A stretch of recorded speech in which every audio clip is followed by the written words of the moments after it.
बिस्मिल्लाहिर्रहमानिर्रहीम, अस्सलामुअलैकुम। रमज़ान और हम में आपको कहेंगे खुश आमदीद। मेरे साथ है मोहम्मद शुएब, मेरे साथ है सबीन फारूक। आज है चौथा रोज़ा और आज है रमज़ान का पहला जुम्मा। एक तो जुम्मे की सबको बहुत बहुत मुबारकबाद। वैसे भी जुम्मे की बहुत फजीलत और आज की मुनासबत से हम आगे चलकर कुछ बात भी करेंगे।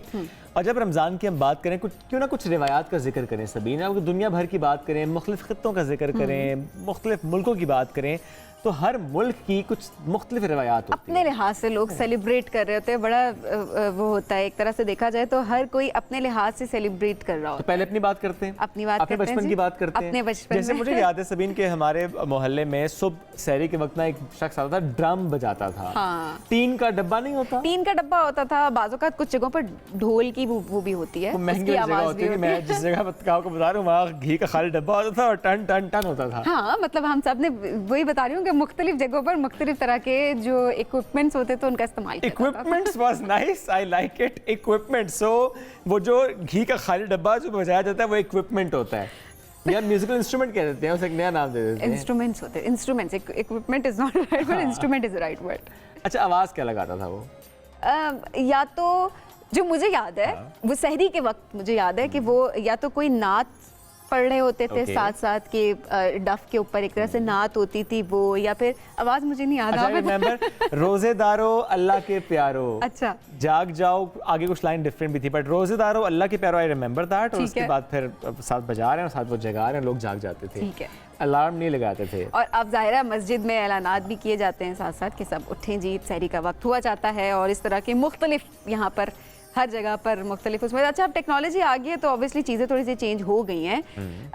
अलार्म लगाया जाता है अब ऑब्वियसली, या फिर एक घर का एक बच्चा होता है जो कि अलार्म का काम की ड्यूटी सर अंजाम देता है, जिसकी आदत होती है कि सही तक जागना है और उसके बाद उसने उठ के अम्मा अब्बा को और सबको जगाना है। ये बिल्कुल होता है, अभी भी ऐसे ही होता है। कुछ लोग बाकी सही तक जाग रहे होते हैं कि अगर सोए तो उनको लिए उठना मुश्किल हो जाता है। Exactly. अच्छा जी, बढ़ते हैं आगे, कुछ और ममालिक उनकी बात करते हैं समीन कि वहाँ की रिवायत क्या है। टर्की की बात करते हैं, बिल्कुल टर्की की बात करते हैं। और टर्की में ड्रमर उस्मानी अहद का लिबास पहनकर सहरी से कबल सड़कों पर निकलकर जोर जोर से ढोल पीटते हैं ताकि घरों में आराम से सोए हुए लोग जाग जाएं और खाने पीने का इंतजाम करें, यानी सहरी का इंतजाम करें। ये तो बात होगी तुर्की की। बिल्कुल जी, तो अब बात करते हैं तुर्की की। बिल्कुल जी, मक्का मुकरमा की अब बात करते हैं। और मक्का मुकरमा में जो मुसाहराती होता है उसको ज़मज़मी कहते हैं, और जो जगाता है एग्जैक्टली जो जगाता है उसको फानूस उठाकर शहर के मुख्तलिफ इलाकों के चक्कर लगाता है ताकि अगर कोई शख्स आवाज़ से बेदार नहीं हुआ तो वो रोशनी से जाग जाए। That's nice. अच्छा, और सऊदी अरब में एक और रिवायत भी है सबीन, वहाँ खैमे लगाए जाते हैं। हाँ। और उन खैमों में मुख्तलिफ कौमियत के लोग जो है रोज़ा अफ्तार करते हैं। यानी बहुत से ऐसे इलाके जहाँ पर अगर किसी और मुल्क से कोई आया हुआ है हाँ। और वहाँ पर रह रहा है तो उनके लिए खैमे आबाद कर रमज़ान खैमे वहाँ पर लगते हैं, और जहाँ पर स्पेशली रमज़ान खैमे। तो जहाँ पर मिस्र की बात करते हैं जी, मिस्र में रमज़ान मुबारक के दौरान बच्चे चमकते हुए फानूस या लालटेनें जो होती है ना उनको उठाकर गलियों के चक्कर लगाते हैं। अच्छा, ये रवायत 1000 बरस कदीम है, मतलब 1000 पहले से ये होता जा रहा है, और इसी लिहाज से लोग जो हैं जाग जाते हैं सहरी को। क्या बात है। सूडान की बात भी करते हैं कि सूडान में क्या होता है। तो सूडान में जनाब ये होता है कि वहाँ की गलियों में सहरी से कबल घूमने वाले मसाराती के साथ एक बच्चा मौजूद होता है। उसके हाथ में तमाम अफराद की फहरिस्त होती है और सहरी में बाकायदा आवाज़ देकर उठाना होता है। तो जनाब ज़ाहिर है जब पूरे मोहल्ले वाले की लिस्ट होगी, उसका नाम लेकर आवाज़ देगा तो वो जैसे कान में आवाज़ आएगी बंदा फ़ौरन उठ जाएगा, अच्छा मुझे स्पेशली उठाया जा रहा है। एग्जैक्टली। आगे बढ़ते जी, ईरान की बात करते हैं। ईरान में इफ्तारी की बात करते हैं। इफ्तारी में कुछ मखसूस अशिया का इस्तेमाल किया जाता है, जिसमें चाय है, एक ख़ास तरह की रोटी होती है जिसे नून कहा जाता है। यहाँ पर नान कहा जाता है, यहाँ पर नून कहा जाता है। नून वहाँ पर, यहाँ पर नून है पॉलिटिकल पार्टी में। अच्छा, मैं खाने पीने की बात करें, अच्छा। यहाँ पे नान है और वहाँ पे नून है। और इसके अलावा अगर बात की जाए तो मुख्तलिफ इक़साम की मिठाइयाँ होती हैं, खजूरें होती हैं और हलवा भी शामिल होता है। सो ये है जी ईरान में, जो कि यहाँ पर आपके पकोड़े समोसे बहुत ज़्यादा लाजमी होते हैं रोज़ के लिहाज से इफ्तारी में, तो वहाँ पर मिठाइयाँ और इन तमाम चीज़ों का इस्तेमाल किया जाता है। ठीक है, एक सवाल है मेरा जी, नून क्या करेगी? नून क्या करेगी? नून आज तारीख क्या है, एक सेकंड मुझे तारीख ज़रा देखने दे। आज 15 तारीख है, तो मेरे माइंड में तो आ रहा है कि अब या तो वो पेट्रोल सस्ता करेगी या पेट्रोल महंगा करेगी। सस्ते की उम्मीद है आपको? नहीं है, बिल्कुल भी नहीं है। क्यों, वजह उसकी मैं बताती हूँ। हुकूमत ज़ाहिर है अभी हुकूमत संभाली है, काम करने की बातें तो हो रही हैं, लेकिन उसके साथ साथ जो चैलेंजेस बार बार आकर टीवी पे बताए जाते हैं, जो कि हमें तो खैर अरसा हो गया, बचपन से अभी तक यही सुनते आ रहे हैं, जो बताया जा रहा है उसमें लगता नहीं है कि मुल्क के ऐसे हालात हैं। उन्होंने कहा है ना मुश्किल फैसले करने पड़ेंगे, मुश्किल घड़ियाँ बितानी तो पड़ेंगी। इम्कान क्या लग रहा है अब एग्जैक्ट तो नहीं पता, लेकिन कहा जा रहा है कि पेट्रोल की कीमत शायद बरकरार रखी जाए, शायद, या हो सकता है 1-8 रुपए बढ़ा दें। और फिर डीजल या मिट्टी का तेल सस्ता होने का इम्कान, अब ये इम्कान है, अब लेट्स सी क्या होता है। लेट्स सी क्या होता है। आज 15 तारीख है, आज हुकूमत इससे मुतालिक ऐलान कर देगी और फिर मालूम हो जाएगा कि नया पेट्रोल का रेट होता है क्या। आगे बढ़ते हैं। अफवाहें न जाने कब खत्म होंगी, किसी भी शख्स से बहुत सी अफवाहें हम यही सुनते देखते आए हैं। आज खबर में कुछ ऐसी, अनवर मकसूद साहब की बात कर लेते हैं। अपने मुतालिक अफवाहों की उन्होंने तरदीद किया और तरदीद करने में खुद आना पड़ा है, चूंकि अफवाहें बहुत फैल चुकी थी। उन्हें वीडियो बयान जारी करना पड़ा है। वो कहते हैं किसी ने मारा पीटा नहीं है, मुझे कुछ नहीं हुआ। वो कहते हैं कि मुझे सरहदों पर जान देने वाले सिपाहियों से मोहब्बत है। तो वो कहते हैं कि मेरे नाम पर 42 जाली सोशल मीडिया अकाउंट्स हैं। अच्छा, एक बात उन्होंने और भी की, उन्होंने कहा कि मेरे अकाउंट्स बहुत बने। जब मैं FI के पास गया, साइबर क्राइम के पास गया, तो उन्होंने कहा हम कुछ नहीं कर सकते इसका। अब हाँ, वैसे ये बात है, ये तो खैर हर शहरी का ये सवाल होता है कि ऑब्वियसली इस तरह से इदारे पता नहीं काम कर रहे होते, बट ये वाकई देखिए आपको नहीं पता, और हम बहुत सारे और लोगों को भी देख रहे होते हैं कि उनके नाम पर अकाउंट्स बने हुए होते हैं, और मैं हैरान इस बात पे हूँ वो वेरीफाइड भी होते हैं। How is it possible? क्योंकि वहाँ पर अगर वेरिफिकेशन के लिए आपको प्रॉपर अपना ID कार्ड देना पड़ता है। सो ये इन्फॉर्मेशन जो है वो किस तरह से पहुँच जाती है लोगों तक कि वो ID कार्ड की पिक्चर और इतनी पर्सनल इन्फॉर्मेशन चाहिए होती है। और लोग ज़्यादा पे डिपेंड भी कर रहे होते हैं, वो वेरीफाइड अकाउंट्स पर ही कर रहे होते हैं। तो कुछ ऐसे ही मामला इनके साथ भी हुआ। खैर ये तो यहाँ पर तो 42 अकाउंट्स थे, और जाहिर सी बात है कि ये बड़ी अफसोसनाक बात है कि इंसान को खुद आना पड़ा। सबीन, जो उनके हवाले से चीजें सामने आई, जो अफवाहें फैली, वो जाहिर है उन्होंने बताया कि मेरी उम्र इतनी हो गया, मुझे तो एक अगर किसी ने मारा हो तो मैं क्या बर्दाश्त कर सकता हूँ। अल्लाह महफूज रखे। और ऐसे में इस तरह की अफवाहें तो जाहिर है इनसे बड़ा दिल दुखता है। सुनवा देते हैं जो उन्होंने कहा। सुनवाते हैं जिन्होंने क्या कहा। कुछ खबरें सरगम थी, उनकी वजह से मेरा जीना हराम हो गया था। दुनिया भर में मेरे चाहने वाले हैं, हर मुल्क से, हर शहर से फोन आ रहा है, कैसे हो? मैं बिल्कुल ठीक हूँ। जो कुछ आप सुन रहे हैं वो हुआ नहीं है और ना होगा। मेरी उम्र 84 बरस है, मैं तो एक थप्पड़ के बाद ही नहीं रहूँगा। इतनी मार पिटाई हुई है मेरे ऊपर, कहाँ से हुई है? कुछ नहीं हुआ है, मैं ठीक हूँ। 66 बरस से मैं सिचुएशन जैसी भी हो, वो जो उनका बयान होता है ना, अंदाजे बयान होता है उनका, वो वाकई थोड़ा मुख्तलिफ होता है। वो लोग मुस्कुराहटें लोगों के चेहरों पे आ जाती है किसी न किसी तरह। चलिए जी आगे बढ़ते हैं और एक और खबर हम शामिल करते हैं। थोड़ी सिचुएशन अलार्मिंग ही मैं इसे कहूँगा, चूँकि ज़ाहिर है कई सालों से, कई बरसों से हम ये कोशिश कर रहे हैं कि पाकिस्तान में पोलियो पे काबू पा लिया जाए। नए केसेस रिपोर्ट हो गए हैं ना सबीन। डेराबुक्ती से केस रिपोर्ट हुआ, 2.5 साल का बच्चा है, उसमें पोलियो वायरस की तस्दीक हुई है। और ज़ाहिर है बलूचिस्तान में जिस तरह हम देख रहे हैं कि 3 साल के बाद पोलियो का ये पहला केस रिपोर्ट हुआ है। बच्चे की जो उम्र, जिस तरह मैंने बताया, 2.5 साल है, उसका टेस्ट किया गया, नमूने 22 फरवरी को लिए गए और अब पोलियो वायरस की मौजूदगी उस पर साबित हुई है।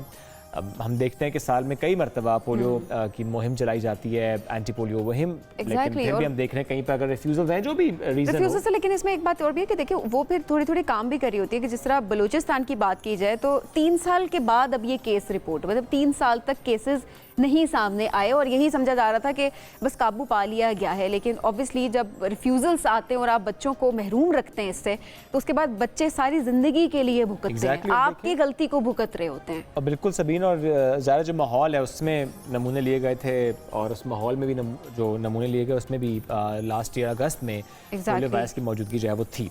आगे बढ़ते हैं, कुछ और ख़बरें शामिल करते हैं। ज़ाहिर ये तो हम बातें कर रहे थे कुछ ऐसी जो कि बड़ी शामिल करना ज़रूरी होती हैं। कुछ इंटरेस्टिंग खबरें हमारे पास हैं, वो भी आपसे शेयर कर लेते हैं। मुस्तकबिल में बड़े पैमाने पर मुसाफिर ड्रोन्स उड़ने की झलक सामने आ चुकी है। चीन की कंपनी है, बैक वक्त 12 मुसाफिर ड्रोन्स उड़ाने का कामयाब तजुर्बा किया गया है और इन परवाज़ों का मकसद बड़े पैमाने पर मुसाफिर ड्रोन ऑपरेशंस की सलाहियत का मुजाहरा करना था। 2 सेंटर मुसाफिर ड्रोन्स को चीन के सिविल एविएशन महकमे से सर्टिफिकेट मिल चुका है और तवक्को जाहिर की जा रही है कि उसका बाकायदा आगाज़ जल्द हो जाएगा।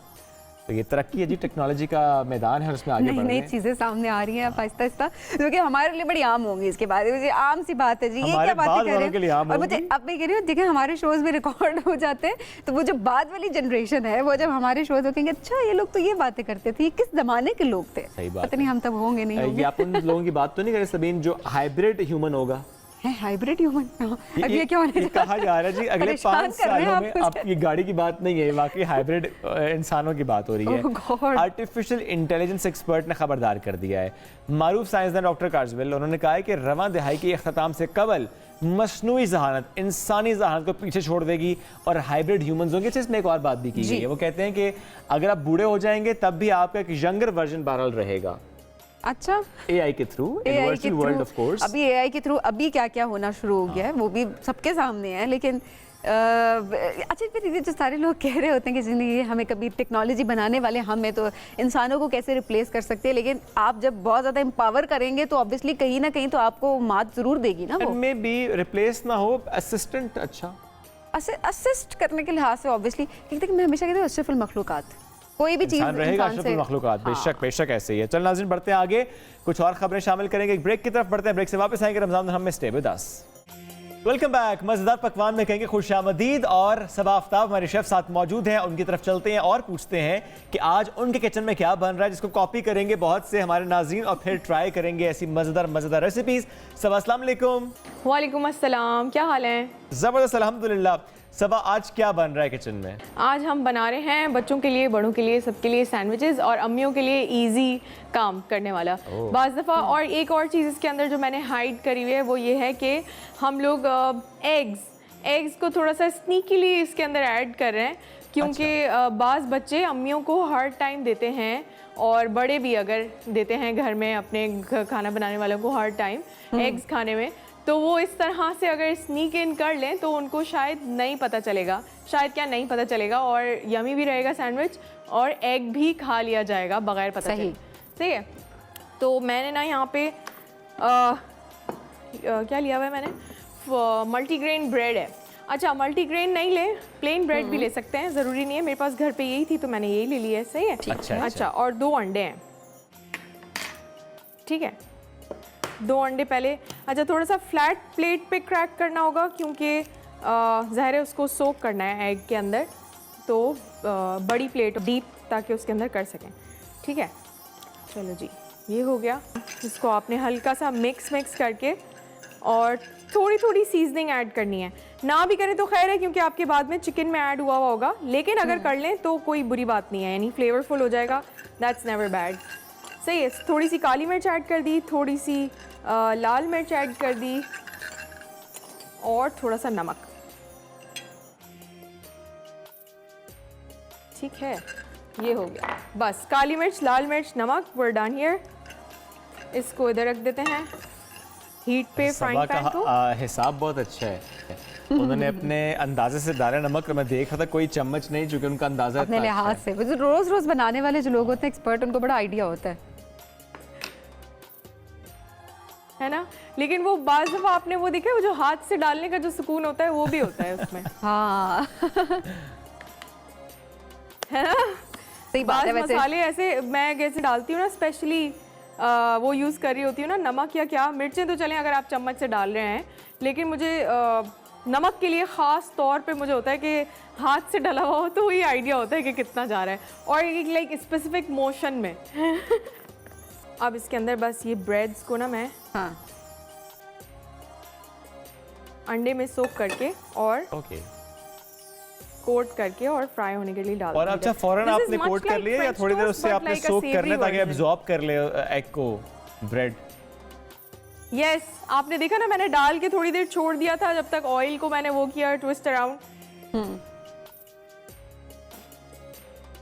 यस, ये एक तो सबा ऑयल की क्वांटिटी यहाँ पे कितनी लेनी है? क्या इसको भी हम डीप फ्राई करेंगे या शैलो फ्राई करेंगे? नहीं, शैलो भी नहीं, बट लाइक मोस्टली रोस्टिंग वाला है, तो यानी थोड़ा सा ऑयल, शैलो का छोटा भाई, टेबलस्पून या क्योंकि ब्रेड जो है वो बहुत जल्दी सोक करती है ना, तो वो ऑयल भी उतना ही उसी क्वांटिटी में सोक करेगी। अच्छा, सिंस सैंडविच है तो मैं चिकन यूज़ कर रही हूँ डिफरेंट वेजीज के साथ। चिकन ऐड करके सॉटे करेंगे इसको अदरक लहसुन के पेस्ट के साथ।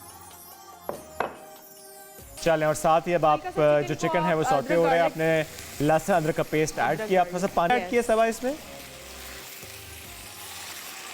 हाँ, क्योंकि आपको पता है वो सिर्फ ऑयल के अंदर ना अगर if you want I can get scientific about it, ginger garlic के पेस्ट में पानी होता है और वो वाटर तेल के साथ या तेल गरम ऑयल में डलता है, वो थोड़ा पानी होता है तो तेल रिएक्ट कर रहा होता है। तो होता ये है कि उसको सबसाइड करने के लिए आपको मज़ीद पानी डालना पड़ेगा ताकि वो तेल उससे ज़्यादा रिएक्ट ना ताकि करे। फट ना हो। यस एग्जैक्टली, ये हो गया है, यस हो गया है। Looks very nice. अच्छा, नॉर्मली आई वुड सजेस्ट कि आप ना इसको उस पे उतारें, वायर रैक होता है या कोई भी ऐसी हवा वाली डिश जो होती है ना, जिसके extra oil थ्रू निकल हवा जाए, ताकि अगर आपने कोई चीज़ नहीं ऑयल तो इतना डाला नहीं था हमने इसके अंदर से, बेसिकली ये हो कि आपने क्रिस्पी किया हुआ है ना उसको, तो वो सॉगी नहीं होगा। ओके। एक और आज वो ज़्यादा क्वांटिटी बना रही है।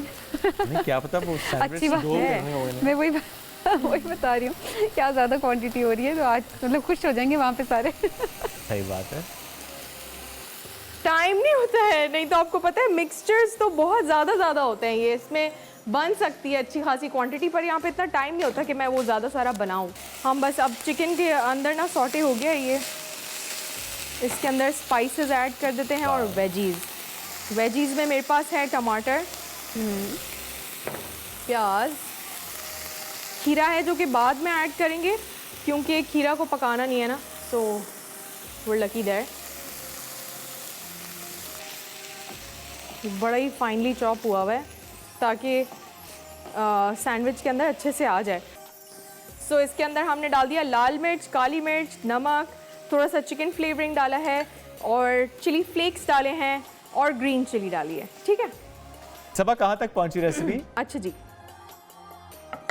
रेसिपी तो हो गई और इसको मैं यहाँ पे सैंडविच पे ऐड कर रही हूँ अपना सारा मिक्सचर, और फिर इसको हम कट करके और रख देंगे। ठीक है, और इसमें हम चीज़ भी ऐड कर सकते हैं। चलो जी, चीज़ भी ऐड कर सकते हैं। शेफ़ होने का एक इतना ज़्यादा वो है कि घर वालों की भी अलग अलग डिमांड्स होती है ना, किसी को फॉर एग्जांपल सुबह के नाश्ते पे काली मिर्च पसंद है, किसी को नहीं पसंद, लाल मिर्च पसंद है। तो फिर हम फरमाइश कर दें कल के लिए अभी से? करें, बताएं। अच्छा, आप ऐसा कर रहे हैं, कल कुछ ऐसा बनाएं जो कि तवे पे बने, निहारी एक्चुअली, दम किया हुआ कीमा या तवा कीमा, वैसे तवा वो भी बड़ा कीमा। मजे का लगता है। तवा तवा कीमा, कीमा, yes. हाँ, with green chillies. Oh yes, ये रख दिया इधर, नाइस। जबरदस्त। और कटोरे में हम क्या जा है? रहे खीरा? हैं पपाया ड्रिंक की तरफ। अच्छा जी, हमने पपाया ऐड कर देंगे इसके अंदर ड्रिंक के लिए,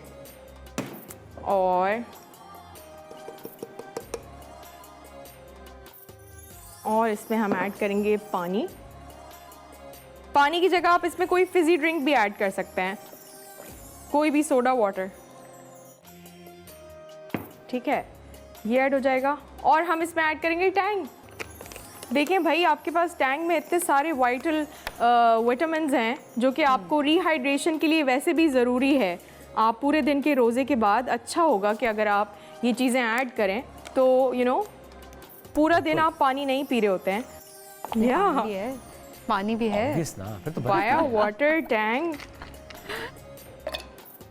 और आइस। चलो जी, and then the sound of गड़ गड़ गड़ गड़ गड़ गड़। आज ऐसे, आज आपको अच्छी लगेगी। यस, चलें 1 2 3 गो।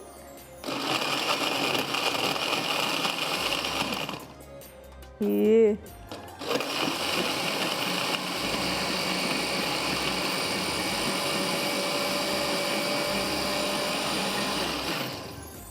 Alright, done. खुशबू इतनी प्यारी आ रही है।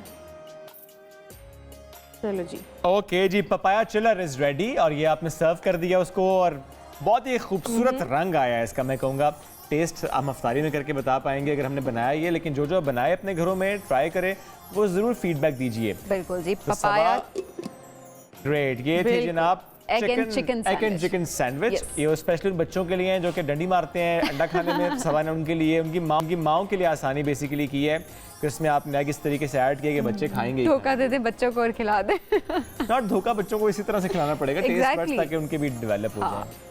सबा, you want to add something? Yes, I hope you guys give this recipe a try and let me know. Saba, thank you so much for joining us today. और ज़बरदस्त रेसिपीज आप लेकर आती हैं, और कल का जो हमने फरमाइश की है, लेट्स सी कि वो कल पूरा करते हैं किसी और दिन। That is about Tawa chicken. Tawa chicken, yes. Chicken का चिकन का नहीं, कीमा भी ना। तवा तवा कीमा, चिकन का। तवा चिकन का, ये तवा चिकन कीमे का, कीमा चिकन तवे का, तवा कीमा चिकन का। ठीक है, जिन्हें ब्रेक लेंगे ना, ब्रेक से वापस आते हैं साथ। रमज़ान और हम में एक बार फिर कहेंगे खुशामदीद, और बात करते हैं नेकियां समेटने की। जब बात नेकियां समेटने की, हर कोई अपने अंदाज से, अपने तरीके से नेकियां समेट रहा होता है। और आज इस सेगमेंट में एक ऐसे मेहमान से आपकी मुलाकात कराएंगे जिन्होंने साबित किया कि अल्लाह ताला की मुक़द्दस तरीन किताब और पूरी इंसानियत के लिए ज़रिया रहनुमाई कुरान मजीद ना सिर्फ उनके दिल में महफूज है, बल्कि उसने उनकी पूरी ज़िंदगी का अहाता किया है। उन्हें उससे बेइंतहा मोहब्बत है, जो कि ज़ाहिर है सभी मुसलमानों को होते हैं, लेकिन कुछ लोगों पर अल्लाह का बड़ा ख़ास करम होता है। हम बात करें हाफिज़ इमरान कुरैशी साहब की, जिन्होंने पुलिस की मुलाजमत छोड़कर इस्लामाबाद और रावलपिंडी में कुरान मजीद के ज़ईफ़ नुस्खे इकट्ठे करने का काम शुरू किया, और कई साल से वो ये काम कर रहे हैं। मसाजिद हों, मदारिस हों, दुकानें हों, कई और जगहें जहाँ से अब तक 1.5 लाख के करीब शहीद नुस्खे जमा कर चुके हैं। हाफिज़ इमरान कुरैशी साहब अपनी मदद आपके तहत मुक़द्दस फ़रीज़ा अंजाम दे रहे हैं, और इन ज़ईफ़ नुस्खों को शरीयत के मुताबिक महफूज करते हैं। वो काम कैसे करते हैं, ये ख्याल कैसे आया इतने सालों से, जिस तरह से वो ज़ईफ़ नुस्खे इकट्ठे कर रहे हैं, करते क्या है उनका, किस तरीके से उनको महफूज करते हैं, आज हम उनसे इस पर बात करेंगे। हाफिज़ साहब, बहुत शुक्रिया, आपने वक्त दिया। हम 2016 में आपने जॉब छोड़ी? 2016 में मैंने पुलिस की नौकरी को छोड़ा, फिर उसके बाद अल्हम्दुलिल्लाह मैं इस तरफ आया, फिर कुरान वाले काम के सिलसिले। ओके, तो जॉब छोड़ना ज़रूरी क्यों था इस काम के लिए? अल्हम्दुलिल्लाह मैं हाफ़िज़ कुरान भी था, क्योंकि पुलिस वालों की ड्यूटी आपको पता है, कभी किसी गली मोहल्ले में लगती है, कभी कहीं होते हैं, जलसों में भी जाते हैं, मुख्तलिफ एरियो में जाते हैं। हम अक्सर देखते होते थे मुक़द्दस अवराक पड़े होते थे, तो कई मरतबा दौरान ड्यूटी भी मैं उठाता था, फिर उनको अपने बाइक में रखता था, शाम को जब मैं घर जाता था उठा के ले जाता था। फिर एक दिन मैंने तय किया, मैंने कहा कि क्यों ना मैं इसी काम की तरफ आऊँ। तो फिर अल्हम्दुलिल्लाह मुझे ये फ़ैसला करने में थोड़ी मुश्किल तो आई, लेकिन मैंने जिस तरह कहते हैं ना, कश्तियाँ जला के मैंने फिर नौकरी को खैराबाद किया। तो अल्हम्दुलिल्लाह सुम्मा अल्हम्दुलिल्लाह मैं इस काम में आया, तो अल्लाह की बड़ी रहमतें हैं मेरे पे। अच्छा, किस तरह से स्ट्रेटजाइज करते हैं, कैसे कि किस जगह से जाना है और नुस्खों को महफूज करना है, किस सोच के साथ जाते हैं?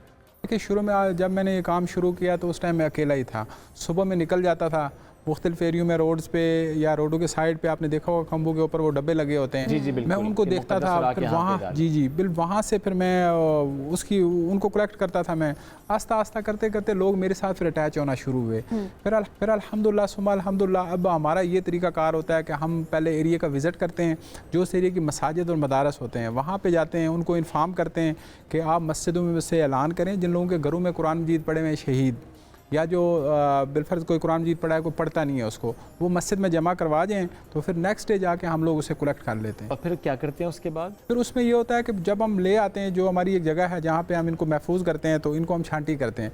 जो बिल्कुल जो शहीद हुए होते हैं या जो अवराक खस्ता हाल हुए होते हैं, तो उनको हम एक साइड पे कर देते हैं। जो पढ़ने के काबिल होते हैं उनको फिर अलहदा करते हैं। फिर उन कुरान मजीद को जो सही पढ़ने वाले होते हैं उनको फिर मुख्तलिफ मसाजिद मदारस में जहाँ ज़रूरत होती है वहाँ पहुँचा देते हैं हम। अच्छा, और ऐसे में आपके साथ लोग और भी अटैच हैं और लोग भी काम कर रहे होते हैं? जी अल्हम्दुलिल्लाह मैंने अपना दायरा रजिस्टर्ड करवाया। अच्छा, तो इसको हम लीगली हम मतलब कि काम करते हैं हम। तो अल्हम्दुलिल्लाह जो मेरे साथ अभी जो जुड़े हुए जो लोग हैं जो प्रॉपर काम कर रहे हैं वो तकरीबन 12 से 15 लोग हैं जो हर टाइम इस काम में इन होते हैं अभी मेरे साथ। तो आपको मैं ये भी मैं बता दूं कि शुरू में मैं नए कुरान मजीद लेके लोगों को मैं तोहफे देता था मैं। अच्छा। तो यहाँ तक कि जो मैंने नए कुरान मजीद दिए हैं वो तकरीबन 2 लाख के करीब मैंने तकसीम किए हैं। वो सारा मैंने खुद किया है। यहाँ तक अल्हम्दुलिल्लाह जॉब छोड़ दी, नुस्खे इकट्ठे करने पे लग गए, तो फाइनेंशियली कैसे आप मैनेज करते हैं अपने आप को, फैमिली को? जी ये भी स्टोरी एक बड़ी अजीब सी है। मैंने जब जॉब छोड़ी तो ज़ाहिर है ज़रिए माश कोई ना कोई तो मुझे चाहिए था। मैंने एक मोटरसाइकिलों की दुकान बनाई। अच्छा। एक वर्कशॉप बनाई, हालांकि मैंने डबल मास्टर किया हुआ है, ठीक है, लेकिन रिज़्क़ के असूल के लिए उसमें कोई शर्म की बात नहीं है। मैंने एक मोटरसाइकिल की शॉप बनाई ठीक है, वहाँ से जो मुझे इनकम आती थी उससे अपना कोई निज़ाम में चलाता था मैं। फिर अल्हम्दुलिल्लाह फिर अल्लाह पाक ने मेरे लिए और वसाइल काफ़ी जो है ना मेरे लिए दिए। अल्लाह ताला ने पैदा कर जी दिया। जी, अल्लाह ने बड़ी आसानियाँ पैदा की। फिर मेरा रियल एस्टेट का बिज़नेस थोड़ा बहुत रहा है अल्हम्दुलिल्लाह, वहाँ से अल्लाह पाक ने मुझे तो साथ साथ जाहिर है आप दुनियावी काम भी कर जी, रहे जी। हैं और उसके साथ साथ ऑब्वियसली पुलिस की नौकरी आपने सिर्फ इसलिए छोड़ी कि उसके लिए ज़्यादा टाइम आपको देना पड़ता है और उसके साथ आप इस काम को नहीं कर सकते। जी बिल्कुल ऐसे ही है, बिल्कुल ऐसे ही है। तो अल्हम्दुलिल्लाह अभी बड़ा बेहतर चल रहा है निज़ाम। और आपका जो दायरा कार है इस काम के लिए वो सिर्फ रावलपिंडी इस्लामाबाद ही है? देखिए जो नए कुरान मजीद हमने दिए हैं वो मैंने पूरे पाकिस्तान में गया हूँ मैं। अच्छा। आज़ाद कश्मीर के कोने कोने तक गया हूँ मैं। हमने नए कुरान मजीद तकसीम किए हैं। हमारा टारगेट होता था स्कूल, कॉलेजेस और यूनिवर्सिटीज़ और गवर्नमेंट डिपार्टमेंट। इसी तरीके से KPK में भी मैं दीर सवात उन इलाकों तक हम लोग गए हैं, महमद एजेंसी, खैबर एजेंसी। अभी अल्हम्दुलिल्लाह मैंने कुछ दिनों पहले खैबर एजेंसी में एक मस्जिद मदरसे की बुनियाद भी रखी है मैंने, माशाअल्लाह। तो इसी तरीके से सिंध में भी हमारे कुरान मजीद जाते हैं। इटली में मैंने कुरान मजीद यहाँ से भेजे हैं बाई पोस्ट। फ्रांस में गए, इंग्लैंड में गए, वहाँ पे जो हमारे पाकिस्तानी साथी हैं जिनके साथ हमारा रब्ता रहता है वहाँ तक मैंने नए कुरान मजीद एज आ गिफ्ट उन लोगों को भिजवाए हैं मैंने। तो अभी हमारा जो शहीद कुरान का जो सिलसिला है ये आस्ता आस्ता अभी बढ़ रहा है। अभी लाहौर से हमारे कुछ साथी हैं वो हमारे साथ अटैच हुए हैं, वो कह रहे हैं वहाँ से इकट्ठे करेंगे इसी हमारे इदारे के साथ जुड़ के। तो कुछ लोग मुल्तान में हैं, तो इसी तरीके से अभी आस्ता आस्ता लोग जुड़ रहे हैं। ये कतरा कतरे से दरिया बनेगा इंशाल्लाह। तो अब ज़ाहिर है आप लोग एक्सपेंड कर रहे हैं ताकि पूरे पाकिस्तान में आप लोग ये काम जी कर इंशाल्लाह सकें। इंशाल्लाह वल अज़ीज़ हमारा प्रोग्राम है कि हम इसको जो हमारी एक तहरीक है इसको पूरे मुल्क में हम फैलाएंगे सिर्फ कुरान को इकट्ठे करने के लिए। अच्छा हाफिज़ साहब, ज़ाहिर है इतना नेक काम आप कर रहे हैं और उसके लिए आपने बहुत सारी चीज़ों को तर्क भी किया, पीछे भी छोड़ दिया और जिस तरह आपने बताया कश्तियाँ जला के आप बस इस काम की तरफ लग गए। दिली सुकून कितना मिलता है कि बाज़ औक़ात आप बहुत अच्छी जॉब्स भी कर रहे होते हैं, बहुत बड़े ओहदों पे भी होते हैं, लेकिन इंसान हमेशा यही शिकायत कर रहा होता है कि उसके पास दिली सुकून नहीं है। तो ये काम करके आपके दिल को कितना सुकून मिलता है? देखिए अल्हम्दुलिल्लाह हम लोग मुसलमान हैं, कुरान से कीमती चीज़ हमारे लिए कोई भी नहीं है। ऐसे ही है, आप यकीन करें कि जिस दिन कोई मिसाल के तौर पे मेरी कोई तबीयत ख़राब हो, कोई ऐसा मामला हो कि मैं ना जा सकूं, यकीन मैंने शाम को मुझे ऐसे फ़ील होता है मेरी कोई चीज़ गुम हो गई है, तो सुबह हम 8 बजे निकलते हैं। तो पहले दिन ही हमने स्ट्रेटजी की होती है आज हमने इस एरिया में जाना है, फिर बस इस तरीके से हमारा सिलसिला होता है। यकीन माने कि जिस टाइम हम शहीद कुरान या जो मुख्तलिफ़ जगहों पे अक्सर औक़ात हमने फुटपाथों से भी कुरान मजीद उठाए हैं, यहाँ तक कि फुटपाथ हैं वहाँ भी पड़े थे, हमने वहाँ से उठाए हैं कुरान मजीद। यकीन माने उस टाइम में मेरे ज़हन में सिर्फ एक चीज़ होती है, मैं कहता हूँ हो सकता है अल्लाह मुझे इसकी वजह से बख्श दे। बेशक बेशक। और जब ये सोच आपके जहन में पैदा हो जाए ना कि आपने खुदा को राज़ी करने की कोशिश कितनी करनी प्यारी है, सोच। तो फिर इंसान का ना दिल भी मुतमिन रहता है और जहन भी और मुतमिन रहता माफ़ी के अलावा कोई गर्ज ही नहीं है। और है। बिल्कुल किसी किस्म के कोई और गर्ज नहीं होती। और ज़रा अल्लाह ताला चुनता है हम में से ही किसी ऐसे फ़र्द को जो कि इस तरह इतना प्यारा इतना नेक काम कर रहा होता है। अच्छा, ऐसे में हम ये भी देखते रहे, अगर मैं माजी की बात करूँ, लाहौर के कैनाल की हम बात करें, जब कैनाल की सफाई होती थी तो हम देखते थे उसमें से औराक जो शहीद औराक होते थे जो कि लोग एक आदतन बहा देते थे, फिर ज़रा उसमें बड़े उलमा ने उनकी रहनुमाई भी की। क्या ऐसे मामला भी आपने देखे हैं यहाँ पर किसी जगह पर, किसी ने आपको बताया हो कि इस तरह औराक शहीद औराक जो हैं वो इस तरह किसी जगह पर बहा दिए गए, फिर आपने वो भी कलेक्ट किए हों? जी, पिंडी के अंदर मैं वो नाम नहीं लूँगा उस जगह का क्योंकि थोड़ा सा माहौल आपको पता है, लोग जज्बाती भी होते हैं। एक मस्जिद है उसके अंदर उन्होंने एक तकरीबन आप कह सकते हैं कि 60 फुट नीचे ना ऐसे खड्डा सा बनाया हुआ था और ऊपर वहाँ पे दरियाँ पड़ी हुई थी, वहीं पे लोग गुजरते थे ऊपर से, ठीक है, कुरान की बेहरमती हो रही थी। हुआ कि हम वहाँ पे गए, वहाँ पे हमने देखा कि तकरीबन 70 से 75 साल पुराने, जब से हमारा पाकिस्तान बना है उस वक़्त की वो मस्जिद है माशाल्लाह। उस वक़्त के जो शहीद कुरान थे जो बिल्कुल मतलब कि नाकाबिले पढ़ने के काबिल नहीं थे जो कुरान मजीद, वो वहाँ पर पढ़े हुए थे। जब हम लोग वहाँ पर गए हमने देखा तो पहले नंबर पर तो ख़तीब साहब ने कहा कि आप ये ले जाएँगे, तो हमने जब देखा तो मैं भी ज़ाहिर इंसान है, मैं भी घबरा गया। मैंने कहा इतनों को मैं कैसे यहाँ से उठाऊंगा, और वो जगह भी ऐसी थी कि छत के ऊपर वो रखे हुए थे वो लोग। खैर मैं जब वहाँ से नीचे आया हूँ तो मेरे हौसले थोड़े से उस टाइम कमज़ोर हो रहे थे, लेकिन जब मैं नीचे आया मैंने कहा या अल्लाह ये काम मैंने शुरू किया, इसका मतलब है कि मैं अपने काम के साथ सिंसियर नहीं हूँ, थोड़ी सी मुश्किल आई है तो मैं यहाँ से निकलने की कर रहा हूँ मैं। खैर अल्हम्दुलिल्लाह में हमने हौसला रखा, हमने वो कुरान मजीद उठाए। जब हमने वो वाले कुरान मजीद उठा दिए तो उसके बाद ख़तीब साहब ने बताया कि एक बहुत मुश्किल काम है जिसकी हमने बहुत कोशिश की है लेकिन कोई नहीं कर सका इस काम को। खैर उनने मुझे बताया कि उन्होंने कहा हाफ़िज़ साहब आपने किसी को बताना नहीं है, तो आपसे हम ये राज ना मतलब शेयर करते हैं हम। खैर जब मैंने देखा तो वो ऐसे तकरीबन 2-2.5 फुट ऐसे चौड़ा सा था और 60 फुट नीचे। फिर वहाँ से भी आपने ठीक है। ज़ाहिर है उनको जी, महफूज किया। जी जी, वहाँ नीचे फेंके हुए थे, वो निकाला हमने कैसे कि मैंने मेरे साथ हमारी वर्कशॉप अभी भी है अल्हम्दुलिल्लाह, मेरी वर्कशॉप का एक बच्चा है उसको मैंने यहाँ से रस्सा बांधा, उस रस्से से मैंने उसको नीचे गिराया तकरीबन 60-65 फुट। और ज़रा इस ठीक है, तरह से उसको आप ये कर पकड़- पाए हर ज़रा। कोशिश, हर मुमकिन कोशिश माशाल्लाह। कर रहे हैं और इसी तरह से एक्सपैंड भी करना चाह रहे हैं कि किस तरह से पाकिस्तान में मुख्तलिफ शहरों में और भी जाएं, मुख्तलिफ इलाकों में अगर तो वहाँ और पर अगर ना जा सके तो नुस्खे बस लास्ट में बता दें कि कोई आपसे कैसे रब्ता कर सकता है किसी भी इलाके से, कि कोई शहीद कुरान पाक के नुस्खे आप तक पहुँचाना चाहता हो तो। देखिए मेरा मोबाइल नंबर है 033451149448। हमारा फेसबुक पेज भी है इमरान कुरैशी वेलफेयर फाउंडेशन के नाम से। ठीक है। और इसी तरीके से हमारी वेबसाइट भी है iqwf.org। लोग आपको उसके थ्रू कांटेक्ट कर सकते हैं। कांटेक्ट कर सकते हैं। हाफिज़ साहब बहुत शुक्रिया, साथ मौजूद थे, बहुत प्यारा, बहुत नेक काम आप कर रहे हैं। नाज़रीन ब्रेक की तरफ जाएंगे, रमज़ान और हम में वापस आएंगे, साथ रहिए। Welcome back. रमज़ान और हम में एक बार फिर कहेंगे खुशामदीद। और अब ज़रा बात करते हैं कुछ अच्छी अच्छी रवायात की। ये जो अच्छी अच्छी रवायात होती हैं ना, ये ऐसे ही नहीं आ जाती, ये कायम करनी पड़ती हैं और बार बार कायम करनी पड़ती हैं। जैसे अगर सभी हम सियासत की बात करें, हमने कुछ अच्छी रवायात अब होते देखी भी हैं।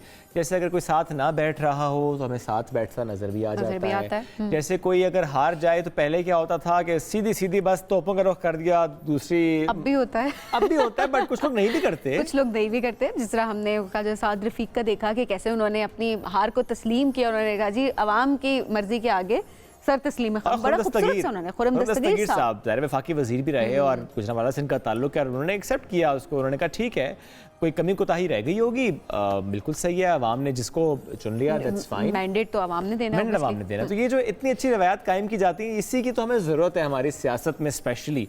तो आज हमने इस ट्रांसमिशन में इसी मौजू पर बात करनी है और हमारे साथ नन अदर देन खुर्रम दस्तगीर साहब साथ मौजूद हैं, पीएमएलएन के रहनुमा। खुर्रम साहब रमज़ान मुबारक, कैसे हैं आप? आपको भी मुबारक हो, अल्लाह को, अल्लाह का बहुत करम है और माशाल्लाह। आपके तमाम नाजरीन को भी रमजान मुबारक हो। बहुत शुक्रिया। खुर्रम साहब, गुजरांवाला वैसे भी ख्वाबों का शहर, तो वहाँ पर सहरी अफ्तारी क्या रूटीन होती है? बाकी पाकिस्तान जैसी होती है, ये वहाँ पे वाकई सहरी एंड अफ्तारी बहुत हैवी होती है?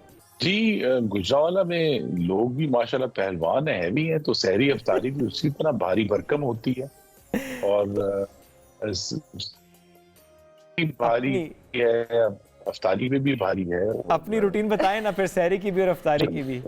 हम तो समझते हैं पाकिस्तान के बेहतरीन खाने जो है वो हमारे शहर में है, तो लिहाजा वो खाने भी बनते हैं और उनके खाने वाले भी माशाल्लाह बेशुमार। तो उनके खाने वालों में ज़ाहिर आप भी शामिल होंगे। क्या खाना पसंद करते हैं सबसे ज्यादा? नहीं, वो पहलवान नहीं है जी नहीं, लेकिन देखिए गुजरांवाला का जो सबसे स्टैंडर्ड खाना मैं कहूँगा जो पसंद किया जाता है वो सिरी पाए है और गालिबन पाकिस्तान के बेहतरीन सिरी पाए जो है वो हमारे शहर में बनते हैं, तो ज्यादातर लोग तो वही पसंद करते हैं। वैसे हमने सुना है कि मेरी अगर आप राय लेंगी तो मैं तो अब चूंकि आपने खुर्रम साहब चने अच्छे लगते हैं, नान चने भी अच्छे लगते हैं, मैं चनों पर भी आऊँगा, लेकिन चूंकि बात आपने सिरी पाए की कर दी है तो मैं जानना चाहता हूँ आपसे कि यही सुनते आए हैं हम कि आपकी जो क़यादत है उनको भी बड़े पसंद है सिरी पाए, ये लेकिन वो लाहौर के गालिबन पसंद है। तो कभी ऐसा भी हुआ कि आपने गुजरांवाला से कोई पैक करके भिजवाए हो क़यादत? हेलीकॉप्टर पे नहीं, गाड़ी पे भी भेज सकते हैं।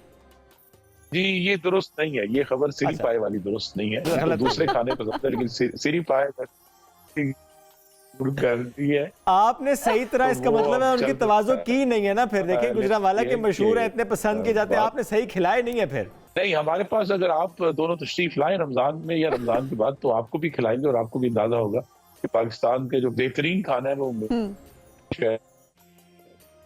ठीक हो गया। तो अब चले, हमारा आना कभी ना बन सका तो आप तो इस्लामाबाद चक्कर लगाते रहते हैं, तो कभी आप आए तो लाजमी हमारे लिए वहाँ के खाने लेकर आए, ये फरमाइश है हमारी। हो जाएंगे, गर्म कर लेंगे। अच्छा नहीं, आप कहेंगे तो गुजरांवाला का तो दिल बहुत वसी है, बहुत आप भिजवा देंगे?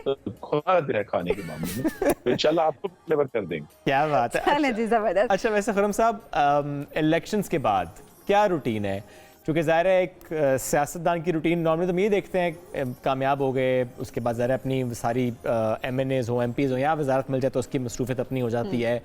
अब आपकी मसरूफियत क्या है इंतखाबात 2024 के बाद?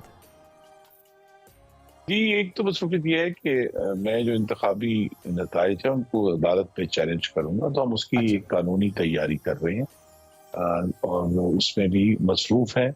दूसरा ये है कि जो हमारे साथी भाई जिन्होंने हमें सपोर्ट किया, बहनें, वो उनसे हमारा एक सिर्फ ये तो नहीं कि हम वोटर हैं, वो हमारे रिश्तेदार हैं, हमारे हमसाए हैं, हमारे दहाइयों से दोस्त हैं, खानदानी दोस्त हैं। ज़्यादा उनसे मुलाकात तो जारी रहती है, रोजाना की बुनियाद पे हम मुलाकात करते हैं।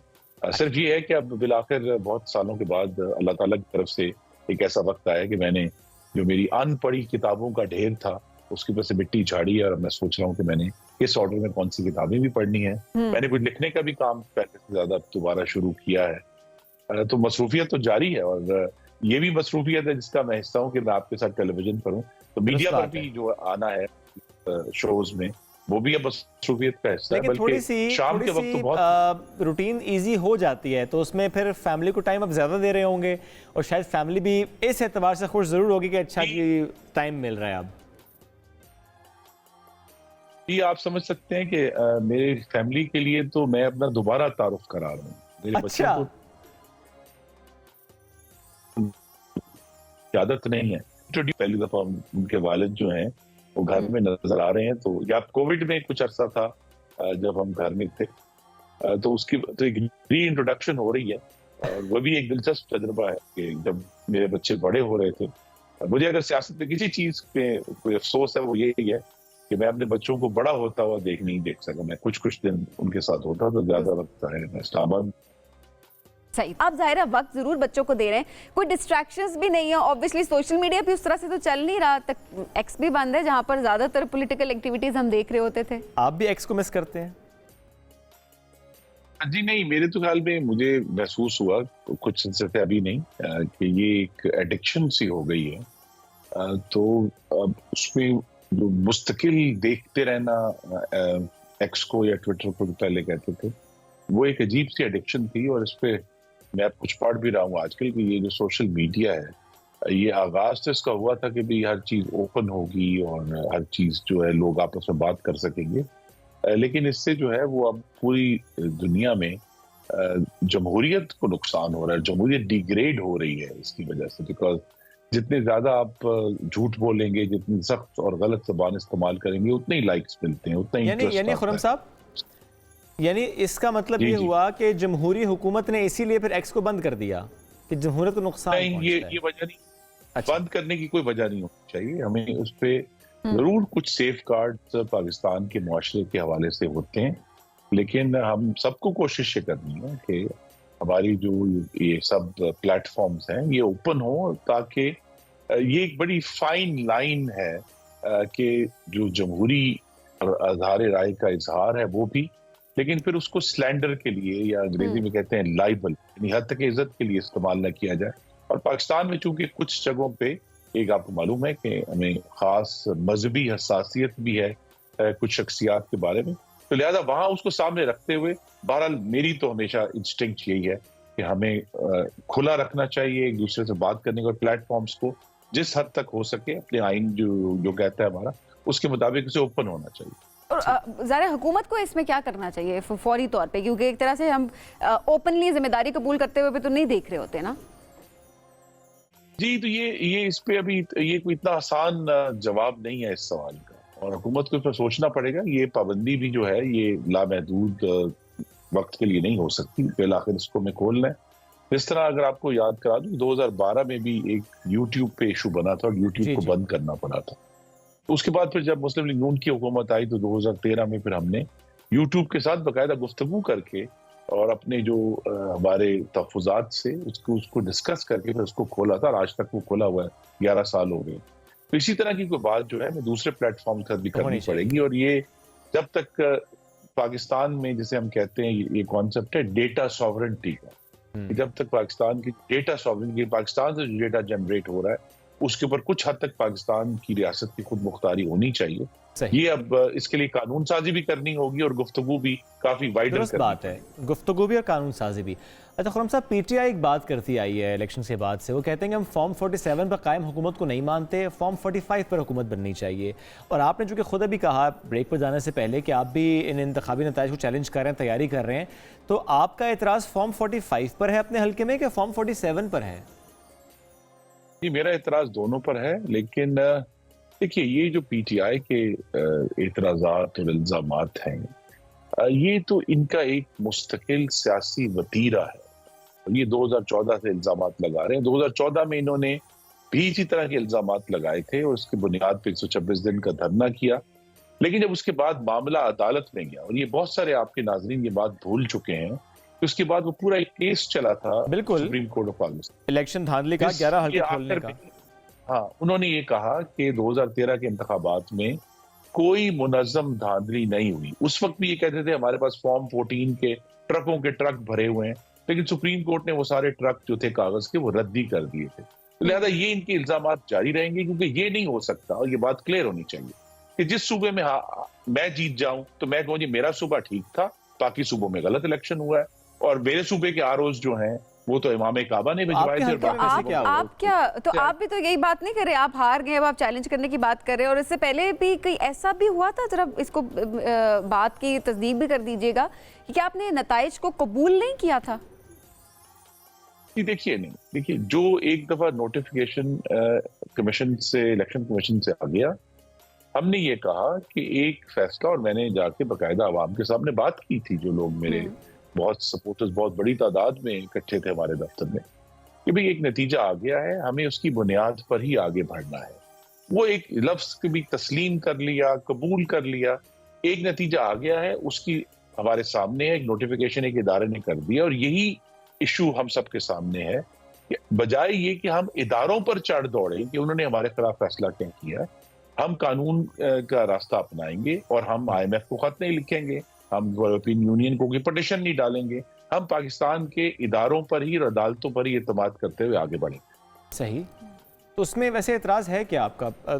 47, 45 एतराज़ है क्या, जिसकी बुनियाद पर आप कह रहे हैं कि आप नहीं मान रहे नताइज को? इतराज यही है जो बहरहाल वक्त से पहले मैं, जब हम पटिशन कर देंगे तो आपके सामने आ जाएंगे कि अच्छा। उसमें कुछ ऐसे सबूत और शवाहिद मिले हैं कि जो वोट हैं वो इलेक्शन के 10 दिन बाद हमें एक बड़ी तादाद वोटों की एक जगह पर पड़ी हुई मिली है। अच्छा। और वो भी सब वैलिड वोट्स नजर आ रहे हैं, तो उसकी वजह से एक इबहाम बहुत सख्त पैदा हुआ है कि ये पूरा इंतखाबी नतीजा, और फिर उसके अंदर वोट जो आपको डले हुए थे? 45 का जो इशू है वो भी शामिल है। और मैंने टीवी पर कहा है, परसों हम टीवी पर ही मैं था, मैंने कहा कि मेरे तो कुछ फॉर्म 45 कूड़े में से मिले हैं। अच्छा, आपके फॉर्म 45 कूड़े में से मिले, और आप जो जिन बैलेट पेपर्स का जिक्र कर रहे हैं वो भी आपको डले थे वोट्स? जी नहीं, वो सब उम्मीदवारों को, बहुत सारे उम्मीदवारों अच्छा, को मिलते, अच्छा। लेकिन उनका वहाँ एक खुला पड़ा होना एक जगह। ये एक सवाल है निशान, तो आपने बहुत कहा जा रहा है अभी आप पिटीशन सवाल- दायर करेंगे, उसमें चीज़ें सामने आ भी जाएंगी, और लेट्स सी कि आप इसे किस तरह परस्यू करते हैं। खुरम साहब, एक बात और भी, चूँकि आप इस लास्ट टाइम जब गवर्नमेंट में मिनिस्ट्री में थे तो आप मिनिस्टर फॉर एनर्जी भी थे। अब ऐसे में इस वक्त जो हुकूमत बनी है, चूँकि जिस जमात ने हुकूमत साजी में हिस्सा लिया है उन सब के मंशूर में सस्ती बल्कि रादर मुफ्त बिजली देने की बात थी। कोई 200 यूनिट दे रहा था, कोई 300 यूनिट दे रहा था। अब ज़रा हुकूमत तो बन गई है इन तमाम जमातों की, और वाकई ये जो मुफ्त बिजली देने वाली बात है ये हो सकती है, दी जा सकती है और दी जाएगी? जी, मुफ्त बिजली सिर्फ इसी सूरत में दी जा सकती है कि वो हमारे जो कंज्यूमर्स हैं जो 300 से या 200 से कम यूनिट इस्तेमाल करते हैं, उनको कोई सोलर मॉड्यूल फराहम कर दिया जाए जिसके जरिए उनकी जो सुबह की बिजली है वो खुद पैदा करें, और लिहाजा वो मुफ्त होगी उनके लिए। अच्छा। अगर वो ये सिस्टम, हाँ, तो उसका एक तरीकेकार फाइनेंशियल हमने वजह किया था, लेकिन उस वक्त चूंकि हुकूमत की मालियाती हालत ऐसी नहीं थी कि इतना बड़ा एक्सपेंडिचर बया अब किया है? जा सके। अब है जी, अब नहीं, अब तो देखिए हमारे पास वक्त है। असल इशू ये है कि हमें मतलब 3 करोड़ 30 लाख कंज्यूमर्स हैं, उनको एक ही साल में देना जो है ना वो नहीं है। वो तो मुमकिन इसको एक नहीं है। फेज आउट करके वक्त के साथ साथ लोगों को ये अच्छा, सहूलत फराहम की जा कितना वक्त सकती है। लगेगा अभी इसको? आपको क्या लगता है कितना वक्त है आपके पास, कितना वक्त लगेगा? I'm sure इसमें जो आने वाला बजट है उसके अंदर उसकी कोई बजटिंग होगी। अच्छा। उस पे सूबाई कोई हुकूमत भी अपना कर्जे हिस्सा बिला डाल सूद मिल सकती है। सकते हैं, कोई सोलर पैनल पे सब्सिडी हो सकती है, कोई ऐसा प्लान हो जी सकता है? एब्सोल्युटली, यही मकसद है कि हम लोगों को फैसिलिटेट करें, क्योंकि दूसरी साइड पे जो अभी जो सस्ती बिजली है वो अगरचे हमें नजर आ रही है, लेकिन उसमें 2 से 3 साल लगने, क्योंकि जब से हमारे जो 2 बड़े डैम इस वक्त ज़ेरे तामीर हैं वो ऑनलाइन आ जाएंगे, और दूसरा ये जो हमारे मौजूदा बहुत सारे IPPs हैं उनके कॉन्ट्रैक्ट खत्म हो रहे हैं। और जो सोलर है वो सोलर, हमें लगता है कि हर चीज का इलाज सोलर है, लेकिन वो नहीं है। वो एक बहरहाल पाकिस्तान की बिजली को सस्ता करने में अपना किरदार जरूर अदा कर सकते। जी, खुरम साहब, बचपन से आपने भी ज़रा पढ़ा होगा, हमने भी यही पढ़ा अपनी पाकिस्तान स्टडीज़ की किताब में, कुदरती वसाइल से माला माल पाकिस्तान। ज़रा यही पढ़ते हम आए, हम सब बड़े हुए यही जुमला पढ़ते पढ़ते। लेकिन आज जब बिजली का बिल आता है और हर थोड़े दिन बाद जब देखते हैं कि यूनिट की प्राइस बढ़ जाती है, तो हम सोचते हैं वो वसाइल किधर हैं।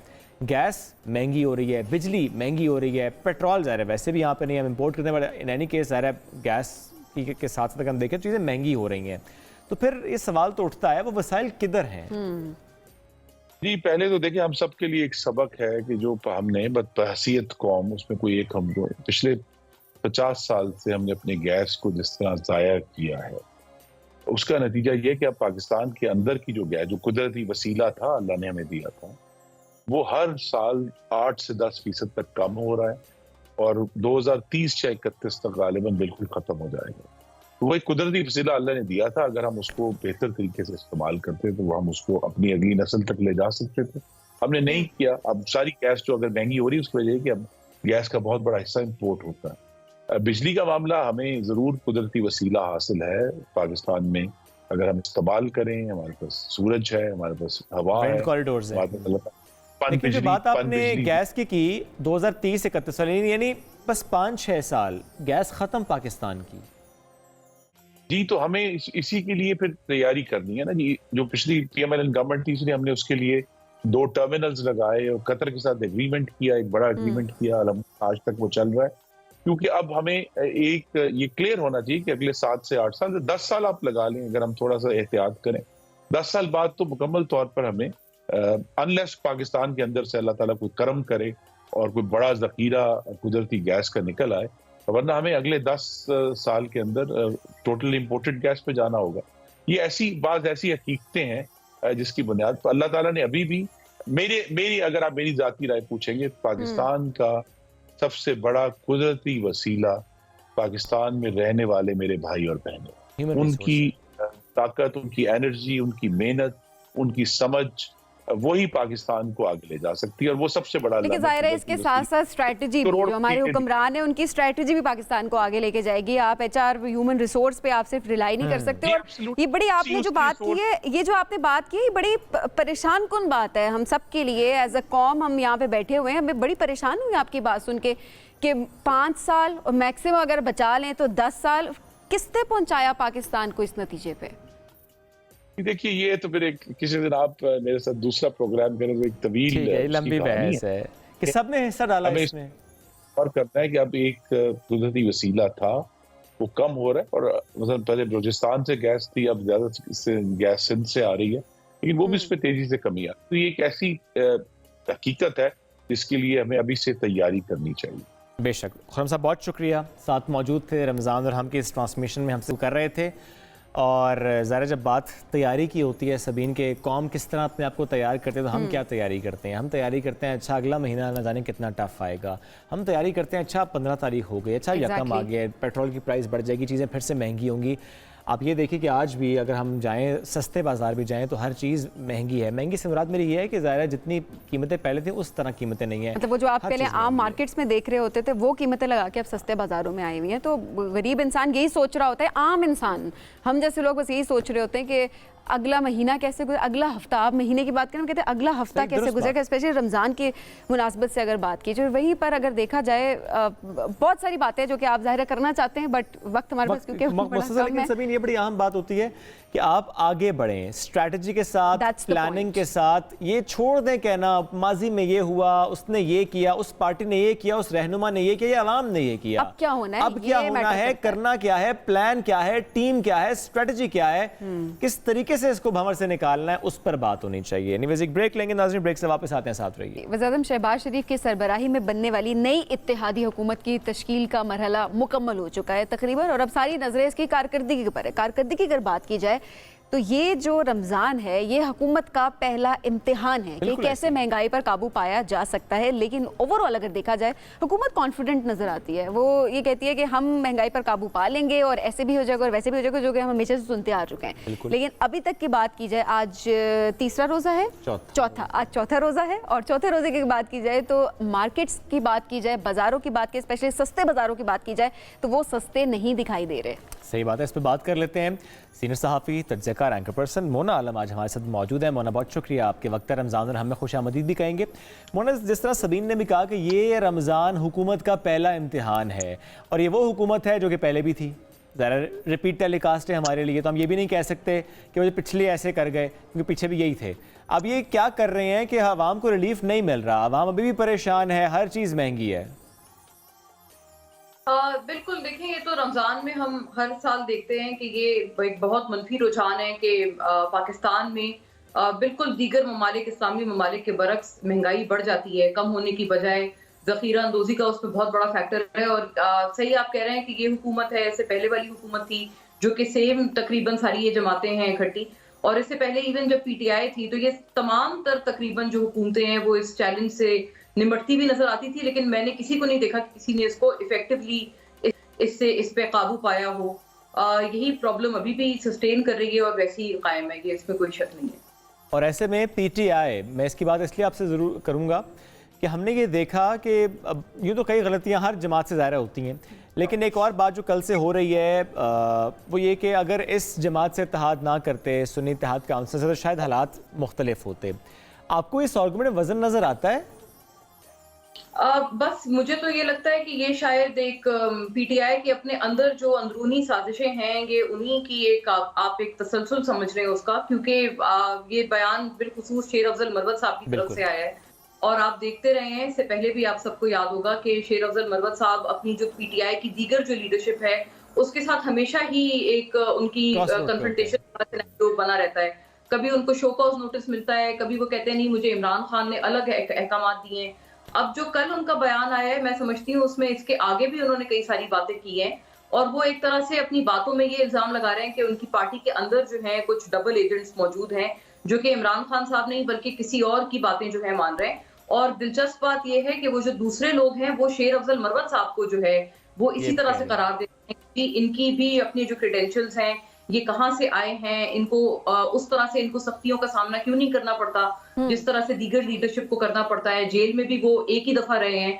तो ये हर दोनों जो इतराफ हैं वो एक दूसरे पे बहुत संगीन इल्जामात लगा रहे हैं। इसकी वजह सिर्फ मैं ये समझती हूँ कि एक तो जाहिर है उनकी पार्टी में क्राइसिस है, उनके लीडर जो हैं वो पाबंद सलासल हैं और उनकी अभी तक कोई उम्मीद नहीं नजर आती निकलने की। लेकिन दूसरा एक ये भी फैक्टर है कि कोई मुतबादिल लीडरशिप पीटीआई ने इतने अरसे में डेवलप नहीं की और आपको याद होगा कि इस बात के लिए इमरान खान साहब को पहले भी तनकीद का निशाना बनाया जाता था कि आप किसी और को आगे आने दें और कोई अपना कोई मुतबादिल लीडरशिप की। वैसे ये तमाम पार्टीज में प्रॉब्लम है, लेकिन पीटीआई में भी ये वाली बड़ी प्रेवलेंट एक प्रॉब्लम रही है कि उन्होंने कोई अपना मुतबादिल सामने नहीं आने दिया। सम में आर्ग्यू के शाह महमूद कुरैशी मुतबादिल थे और वो वाइस चेयरमैन थे, लेकिन आप सबको पता है कि जब वो पीटीआई में जब हालात ठीक थे पीटीआई के लिए, तब शाह महमूद कुरैशी को भी एक बहुत मशकूक नजरों से देखा जाता था और विद इन द पीटीआई उनके खिलाफ जो है वो बहुत एक मजबूत धड़ा था। बल्कि मैं इस हद तक कहूंगी कि वो जो दूसरा धड़ा था जैसे असद उमर और शाह महमूद कुरैशी, ये दो अलग अलग ग्रुप्स थे विद इन द पीटीआई जो ऑपरेट करते थे। असद उमर साहब जो हैं उनके ऊपर लोग ज्यादा ट्रस्ट करते थे और शाह महमूद साहब के ऊपर जो है वो लोग उस वक्त come with in the PTI जो लीडरशिप थी वो कम ट्रस्ट करती थी। और जाहिर सिचुएशन हमने एक तरह से ऑपोजिट देखी है कि शाह महमूद कुरैशी साहब अभी तक जेल में मौजूद है, अपनी जमात के साथ ही हैं। अच्छा मोना, ऐसे में अब जिस तरह से आपने बताया कि अंदरूनी इख्तलाफात इन सब के सामने हैं और ऑब्वियसली वो सबको नजर आ रहा है, पेटली किसी से कोई ढकी छुपी बात अब नहीं है, तो ऐसे में क्या पीटीआई स्ट्रॉन्ग ऑपोजिशन बनकर सामने आ रही है हुकूमत के लिए? देखिए बिल्कुल स्ट्रॉन्ग अपोजिशन तो पीटीआई मुझे नहीं लगता इस वक्त बन पाएगी क्योंकि यही क्राइसिस है लीडरशिप का। अब आप मुझे बताएं कि वो जिस जमात में अभी जो उनका नाम है ऑफिशियली वो सुन्नी इत्तेहाद है, वो उस जमात को ही अगर उस नाम को ही एक बहुत बड़े लीडर जो है with in the PTI Marwat साहब वो ओन नहीं करते, तो मैं नहीं समझती कि स्ट्रॉन्ग अपोजिशन के तौर पर पार्लियामेंट के अंदर तो नहीं, हाँ पार्लियामेंट के बाहर मैं समझती हूँ कि पीटीआई बहुत स्ट्रॉन्ग ऑपोजिशन है, बल्कि कुछ जरूरत से ज्यादा स्ट्रॉन्ग ऑपोजिशन है। नहीं मोना, पार्लियामेंट के अंदर भी है। आज का इजलास अगर उसकी हम बात करें, सॉरी मैंने आपको कट के यहाँ पे कमेंट बस ले लूँ आपका मैं इस पर भी, कि आज मुख्तलिफ करारदादें तो पेश की जा रही थी लेकिन ये गजा से मुताल्लिक़ करारदाद, और जब स्पीकर साहब ने पूछा कि दोज हु में से आए तो वो सारे उस पर तो हुकूमत ने कहा आए, लेकिन जब कहा नो तो उसमें अपोजिशन ने कह दिया नो, तो फिर उन्हें याद कराना पड़ा कि गजा की करारदाद है, तो यानी अपोजिशन ये सुने बगैर कि करारदाद क्या है उन्होंने कहा नो। जी वो एक असल में आपको पता है एक प्रेसिडेंशियल रेफरेंस जो है वो वहां पर मूव हो रहा था, जिसको दिलचस्प बात ये है कि इवन पीपल्स पार्टी ने भी उसको अपोज किया, जबकि उन्होंने वजीर आजम को बाकायदा वोट दिया है। तो पीपल्स पार्टी तो हमें जो तवक्को भी थी और जो हमारे प्रोग्राम्स में भी इनके लीडरान कहते रहे हैं कि हम अपोजिशन भी होंगे, हम ट्रेजरी बेंचेस पे भी होंगे, तो उनका तो स्टेटस या सिनेरियो समझ नहीं आ रहा कि वो किस तरफ बैठे हैं। वो कहते हैं मिडिल बेंचेस में बैठे हुए हैं। जी बिल्कुल ऐसे ही है। तो मेरा ख्याल है वो जो रास्ता है वो बीच में जो जाता है, जो एक वॉकिंग एले है, वहां पर वो कुर्सियां लगा लें। बहरहाल लेकिन ये बात सही है आपकी, लेकिन उसमें पार्लियामेंट के अंदर नो कहना कोई, मैं नहीं समझती कि कोई बहुत स्ट्रॉन्ग ऑपोजिशन की निशानी है। कल आपको पता है पेशावर हाईकोर्ट से भी बहुत बड़ा सेटबैक मिला है पीटीआई को, और उसमें अपना भी पीटीआई का काफी कसूर है। आपको पता है जो उनके रिप्रेजेंटिंग लॉयर्स थे वो वहां मौजूद ही नहीं थे, और उनके ऊपर कई दफा उनके अपने विद इन द पार्टी लोगों ने ये एतराज उठाया है। तो मैं समझती हूँ पीटीआई को जो अपनी इनके अंदर की एक चिपकलिश है या साजिशें हैं, वो इस वक्त सबसे ज्यादा नुकसान पहुंचा रही हैं। लीडरशिप का फुकदान है, स्ट्रेटजी का फुकदान है। समझ नहीं आ रहा, एक तरफ एक जो धड़ा है वो एक बात करता है, दूसरा धड़ा फौरी तौर पर उसकी मुखालफत करने के लिए आ जाता है, और लोग ये भी समझने से कासिर हैं कि बहुत, आपको पता है जैसे अली अमीन गंडापुर साहब वजीर आजम से मिले हैं, तो वो उसके ऊपर भी लोगों ने कहा, पहले वो कह रहे थे मैं तो मानता ही नहीं हूँ और मैं इनको बोलूंगा कि मैं तो निर्ख आधे दूंगा। वो भी समझ नहीं आया कि इतना स्ट्रॉन्ग, मतलब एक शिद्दत होती है ना बयान की, बहुत शदीद बयान उन्होंने, और फिर उसके बाद वो जाकर अगर मिल बैठे, अच्छी बात है मिल बैठे, लेकिन ये कि फिर इतना जो शदीद बयान बिल्कुल 2 रोज पहले दिया और उसके बाद फौरन से यू टर्न क्यों लिया गया, जाहिर है उस पर सब हैरान है, और ये सवालात अवाम के जहनों में भी हैं कि इतनी स्ट्रॉन्ग आपने एक आपका स्टांस था और उसके बाद फौरन से ही आपने यू टर्न लिया, जो कि अच्छा किया वाकई, क्योंकि इस वक्त सबका साथ बैठना बड़ा जरूरी है। अगर साथ नहीं बैठेंगे तो मामलात कैसे हल होंगे? एग्जैक्टली यही वो जो स्ट्रेटजी के फुकदान की हम बात कर रहे हैं, देखेंगे उसी का तसलसल है, क्योंकि इससे पहले आपको पता है पीटीआई ने कहा था हम किसी जमात से बात नहीं करेंगे। मैं इस हद तक कहती हूँ कि अगर पीटीआई ने पीपल्स पार्टी से सीधे मुंह बात की होती या उनको तो आज हालात वाकई बहुत मुख्तलिफ होते हैं। ये बड़ी दुरुस्त बात है, मुन्ना बहुत शुक्रिया साथ मौजूद थी वज़ीर-ए-आज़म थे, ये दुरुस्त बात है आपकी, लेकिन ज़रा क्योंकि बातचीत नहीं की इसलिए हालात बड़े मुख्तलिफ हैं। Munna thank you very much, आपने ज्वाइन किया मेरे रमज़ान और हम की इस ट्रांसमिशन में। नाज़रीन एक ब्रेक की तरफ जाना है, ब्रेक से वापस आते हैं, साथ रहिए। वेलकम बैक, क़ससुल अंबिया, हमारा वो सेगमेंट जो कि बहुत ज़्यादा पसंद किया जा रहा है, आप लोग सब देख भी रहे हैं, हमें कमेंट्स भी कर रहे होते हैं। और जो पहला दिन था, जो पहला रोज़ा, जब हमने हज़रत आदम से इस गुफ्तगू का आगाज़ किया, सेगमेंट का आगाज़ किया, और फिर हज़रत इदरीस और आज हज़रत नूह अलैहिस्सलाम से मुतालिक हम गुफ्तगू करने की कोशिश करेंगे। और सभी जब दुनिया में इंसान गुमराह होने लगे तो अल्लाह ताला ने उनकी हिदायत के लिए नबी जो मबूस फरमाए, तो हज़रत इदरीस अलैहिस्सलाम की वफ़ात के बाद दुनिया में जब कुफ्र और शिर्क बहुत फैला, अल्लाह ताला ने हज़रत नूह अलैहिस्सलाम को नबी बनाकर भेजा और 950 साल तक कौम को दीन की तबलीग की और आदम सानी का लक़ब पाया। हज़रत नूह अलैहिस्सलाम का कुरान में 29 मरतबा, जबकि तूफ़ान नूह का 12 मरतबा जिक्र आया है। हज़रत नूह अलैहिस्सलाम के नाम पर कुरान में एक पूरी सूरा भी मौजूद है। तो आज हज़रत नूह अलैहिस्सलाम की शख्सियत, वो हालात, वो वाक़यात, उससे मुतालिक हम गुफ्तगू करेंगे। स्कॉलर डॉक्टर खुर्रम इलाही साथ मौजूद। डॉक्टर साहब बहुत शुक्रिया, बड़ा अहम मौजू, और मैं फिर कहूँगा कि बहुत पसंद किया जा रहा है आपके सेगमेंट, टाइम भी ऐसा कि लोग सुन रहे होते हैं इसको। तो हज़रत नूह अलैहिस्सलाम हम चाहेंगे सबसे पहले उनके आदम सानी से मुतालिक बताइएगा, क्यों आदम सानी कहा जाता है उनको? आदम सानी इसलिए कहा जाता है क्योंकि जो नूह अलैहिस्सलाम की कश्ती थी उस पे जितने लोग बचे थे, पूरी इंसानियत सुकड़ कर उतने लोग रह गए थे, क्योंकि बाकी सब फना हो गए, बाकी सब वापस मट्टी कर दिए गए, जो हमने आदम अलैहिस्सलाम के नाम से याद किया था। आदम को मट्टी से बनाया और सबको फना कर दिया, मट्टी कर दिया गया। और ये जो कश्ती है हज़रत नूह अलैहिस्सलाम की, इसको मैं कहता हूँ ये सीड वॉल्ट है। यानी जैसे कायनात में सीड वॉल्ट बनाए जाते हैं ना, कि अगर इंसानियत एकदम तबाह हो जाए तो अगली नस्ल को ज़िंदगी शुरू करने के लिए तमाम बीज इंसानों के जीन्स ले सकें। तो आदम अलैहिस्सलाम ने तमाम जानवरों के जीन्स, तमाम बीज लेकर उस पर आगे थे, और तूफ़ान आए जिसमें तमाम इंसानियत तबाह हो गई, हलाक हो गई, और सिर्फ चंद लोग बचे, और उनकी औलाद याम, शाम और याफिस से इंसानियत की दोबारा शुरू हुई, और वो दुनिया के 3 मुख्तलिफ हिस्सों में गए, हज़रत नूह अलैहिस्सलाम ने बल्कि बांटा। तो इसलिए इनको आदम सानी कहा जाता है कि जैसे कायनात दोबारा शुरू हुई, जैसे ज़िंदगी दोबारा फूटी। और एक और बड़ी प्यारी बात जो हम अपने सामईन, नाज़रीन, बच्चों के सामने रख रहे हैं, वो इनका नाम हज़रत नूह। आपको याद है आदम अलैहिस्सलाम मट्टी, इदरीस अलैहिस्सलाम दरस, नूह अलैहिस्सलाम नोहा, गम, अलमनाकी। क्यों? क्योंकि जो कल जब बल्कि आपने कहा कि गफलत थी पहली कौमों में, इनके ज़माने में जाके पहले बुत देखे गए, आइडल्स बनने शुरू हुए।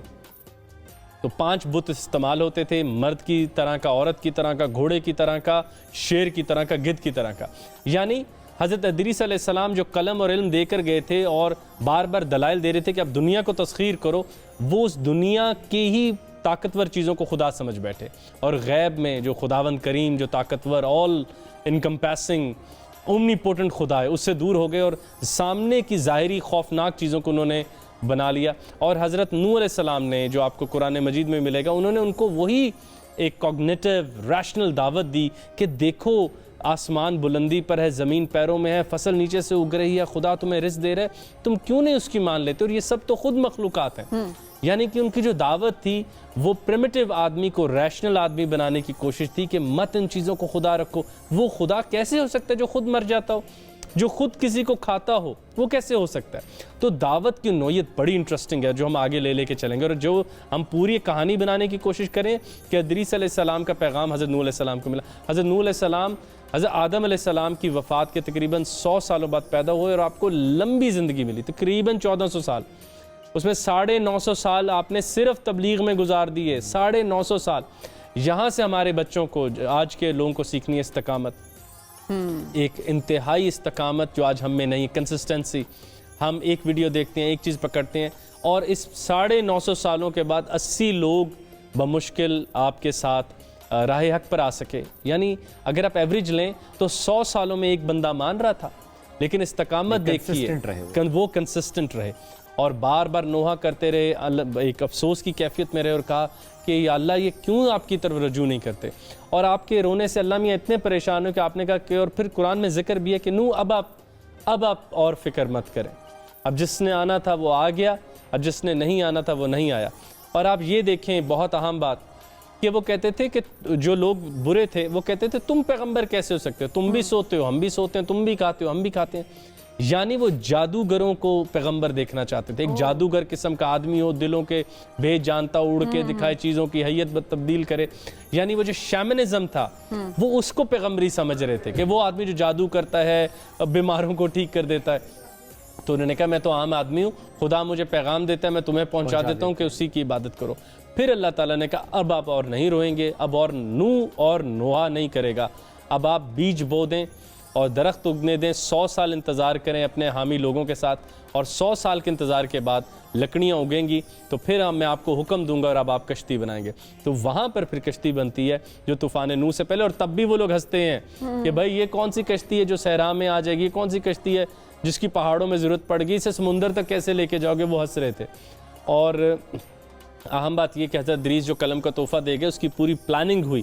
कश्ती को 3 हिस्सों में डिज़ाइन किया गया, सबसे नीचे जो जानवर, बीच में इंसान, सबसे ऊपर परिंदे। अच्छा शोएब सबीन, कुछ लोग कहते हैं कि ये 3 कायनात के दर्जात हैं, आखरत, ज़मीन और फिर आखरत। कुछ का कहना है कि ये गैब, हाजिर, अभी की दुनिया, फिर गैब।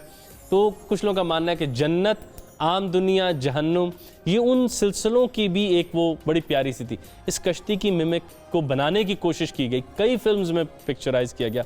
बहुत मशहूर मूवी लाइफ ऑफ अ पाई में भी एक कश्ती का इस्तेमाल किया गया हकीकत को बयान करने के लिए कि कैसे इंसानियत एक नए सफ़र की तरफ बढ़ सकती है।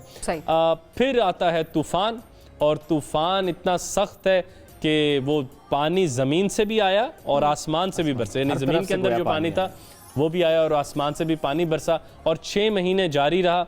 और आप कश्ती पे सवार हो गए। सवारी होने से पहले जब तूफ़ान आया तो आपने हर तरह की मखलूक़ात का एक एक जोड़ा आपने ऊपर रख लिया, आपने कहा कि वो आ जाएं। मैं इसको कहता हूँ कि वो कश्ती फिर सीड वॉल्ट बन गई, यानी उसमें तमाम DNAs, तमाम जीन्स महफूज कर लिए गए, क्योंकि कायनात ने तबाह हो जाना था और ज़मीन पे दोबारा कायनात को शुरू करने के लिए जो जीन्स, जो बीज जो चाहिए थे वो उस कश्ती ने मुहैया किया। और अब भी आज ऐसे स्वालबर्ड में एक सीड वॉल्ट मौजूद है इंसानों के लिए, उस पर 12 लाख बीज रखे हुए हैं। तो ऐसी तमाम अशिया लेके वो आ गए। और फिर 6 महीने तूफ़ान गुजरा। तूफ़ान गुजरने में के बाद फिर हमारे हज़रत नूह अलैहिस्सलाम ने एक कबूतर भेजा कि जाओ देख कर आओ कि पानी नीचे हो गया। कबूतर गया और कबूतर फिर थोड़े अरसे बाद आया तो उसके मुंह में एक पत्ता था जिसके ये मानी थे कि पानी नीचे हो चुका है, हरियाली उगने लग गई है, अब लोग वापस अपनी ज़मीनों में जा सकते हैं। तो फिर जैसे ही वो कबूतर आया तो फिर आप अपनी कश्ती को एक पहाड़ की चोटी पर ले गए, जिसका जिक्र कुरान में भी मिलता है, माउंट जुदी उसे कहा जाता है। कुछ और रवायतों में और है, लेकिन कुरान मजीद ने हमें एग्जैक्ट बताया कि माउंट जुदी के ऊपर वो कश्ती रुकती है। और फिर आप अपने तीनों बेटों याम, शाम और याफिस को ये हुक्म देते हैं कि अब आप दुनिया के मुख्तलिफ़ हिस्सों में जाएं और इंसानियत को दोबारा आबाद करें। और अल्लाह का पैगाम कि अल्लाह एक है, आखिरत के दिन पकड़ होगी, अच्छे काम करो, बुराई से दूर रहो, बच्चों पे रहम करो, नशावर अद्वियात को नशावर चीज़ों को इस्तेमाल मत करो, एक दूसरे से भलाई करो का पैगाम फैला दो। आओ अब इस ज़मीन को जन्नत बनाते हैं। तो फिर उनके बेटे निकल जाते हैं और वो फिर दावत व तबलीग का सिलसिला शुरू होता है।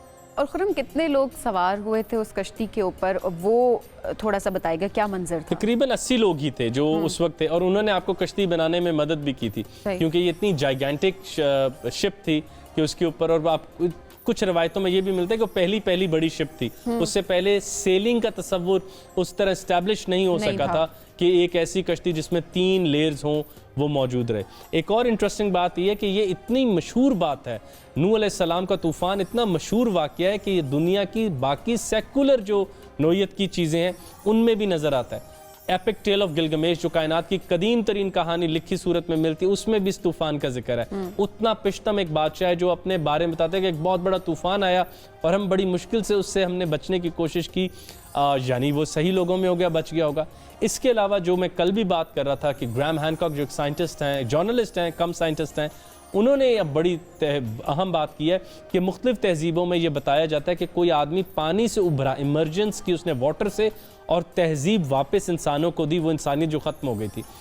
इसी रवायत में आप सोचें कि वो शहर एटलांटिस जो अफलातून जिसका जिक्र करता है, जो पानी में डूब गया था, हमारे बच्चों को बड़ा शौक है इस शहर के बात करने का कि वो एक बहुत बड़ी तहजीब थी और फ्लड में डूब गई थी। वो भी कहते हैं कि वो तूफ़ान नूह में गर्क हुई थी। तो तूफ़ान नूह की रवायत मजहबी सहीफ़ों के अलावा कुरान, अंजील मुक़द्दस के अलावा बाकी तमाम तहजीबों में भी मिलता है कि एक बहुत बड़ा तूफ़ान आया था जिसमें एक आदमी जिसने फिर इंसानियत को दोबारा बात और किया। लेसन है इसके अंदर, हम और इसके अंदर लेसन है इस्तकामत के, अल्लाह पर ईमान रखने के, और एक दूसरे पर ठट्ठा मत करो, तुम्हें नहीं मालूम। लोग हंसते थे कि यहाँ कहाँ तूफान आएगा, पानी आ जाएगा, और वो आ गया, क्योंकि वो तैयार थे उससे, और वो उससे तैयार थे, और तैयार किया गया था, ज़ाहिर अल्लाह ताला ने तैयार किया था उनको। और हमें बहुत शुक्रिया साथ मौजूद थे। और कल हम क़ससूल अंबिया के सेगमेंट में किस नबी, कल हम बात करेंगे हज़रत हूद अलैहिस्सलाम के बारे में।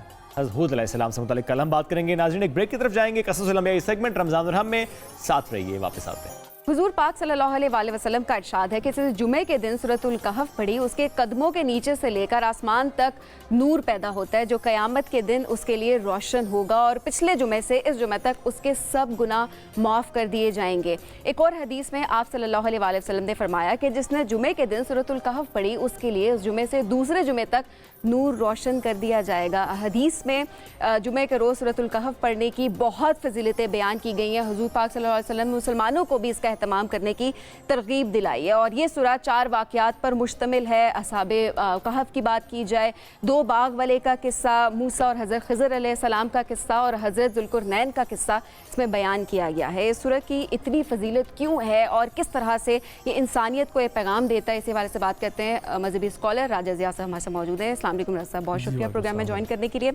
राजा साहब, अगर सूरतुल कहफ की बात की जाए जुमे के रोज़, इसकी फजीलतें क्या क्या हैं? बिस्मिल्लाहिर्रहमानिर्रहीम, माशाल्लाह कुछ तो आपने यहाँ पे बयान कर दी। एक फ़जीलत इसकी ये भी है कि नबी करीम सल्लल्लाहु अलैहि वसल्लम ने इसके बारे में बताया कि ये एक जुमे से दूसरे जुमे आपके हिदायत के लिए काफ़ी होगी। दूसरी बात ये कि इसकी जो पहली 10 आयात हैं उनको हिफ्ज़ कर लेना, याद कर लेना, आपको फितनतुल मसीह दज्जाल से बचा लेगी। एक और रवायत में आखिरी 10 आयात का भी जिक्र आता है। और ये सूरा जिस तरह आपने बताया कि इसमें 4 मेन कहानियाँ हैं, उन हर कहानी के अंदर एक लेसन है, और वो लेसन जो है वो हमें फितनतुल मसीह दज्जाल से तैयारी के लिए भी प्रिपेयर करता है कि जो फितने आएंगे, वो कुछ फितने इनमें आपको चंक बाय चंक आपको नज़र आते हैं कि हर कहानी के अंदर कुछ ना कुछ फितने मौजूद हैं जिनसे उन लोगों ने डील किया। तो जब फितनतुल मसीह दज्जाल होगा तो ये सारे ही फितने मैनिफेस्ट हो चुके होंगे। इसलिए ये सूरा जुमे को पढ़ना अपने आप को प्रिपेयर करने के लिए है कि आप अपने आप को एक तो गाइडेंस पे भी रहें, अल्लाह की तरफ से एक नूर आपके लिए पैदा कर दिया जाए, और दूसरा ये कि अगर अल्लाह ना करे हमारे ही दौर में दज्जाल का वक्त होता है तो आप उससे डील करने के लिए भी मेंटली और स्पिरिचुअली जो है वो प्रिपेयर्ड रहें। और चूँकि आपने खुद भी कहा कि 4 किस्से और हर में एक फितने की बात है, हम ज़रूर चाहेंगे कि सूरह कहफ में जिन 4 किस्सों की हम बात करें, अगर वन बाय वन आप हमें थोड़ा सा बता भी दें। सही, तो सबसे पहला किस्सा जो है वो असहाबे कहफ का जो सबसे मशहूर किस्सा है, जिसके ऊपर इस सूरा का नाम भी है। ये कुछ नौजवान लड़के थे, मतलब मुख्तसर बात की जाए तो मतलब नौजवान लड़के थे, कहा जाता है कि कुछ एरिस्टोक्रेटिक फैमिली से थे और आपस में एक दूसरे को जानते नहीं थे, लेकिन इस बात पर इकट्ठे हो गए कि भाई हमारे जो लोग हैं ये जो काम कर रहे हैं गलत कर रहे हैं, ये अल्लाह ताला के साथ शिरक हो रहा है। जो उस वक्त का हुक्मरान था वो लोगों को मजबूर कर रहा था कि वो अल्लाह के अलावा लोग किसी और को जो है ना शरीक बनाया जाए।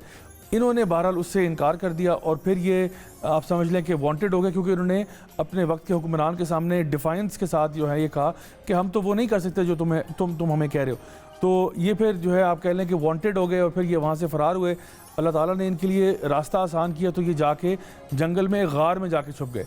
अच्छा, उस गार में छुपने की क्या ख़ास बात थी? ख़ास बात ये थी कि उन्होंने अल्लाह ताला से दुआ की कि अल्लाह अपनी कोई ख़ास रहमत में हमें लपेट ले, क्योंकि जो वक्त का हुक्मरान है वो इतना ज़ालिम है कि हमें कहीं से भी पकड़ लेगा।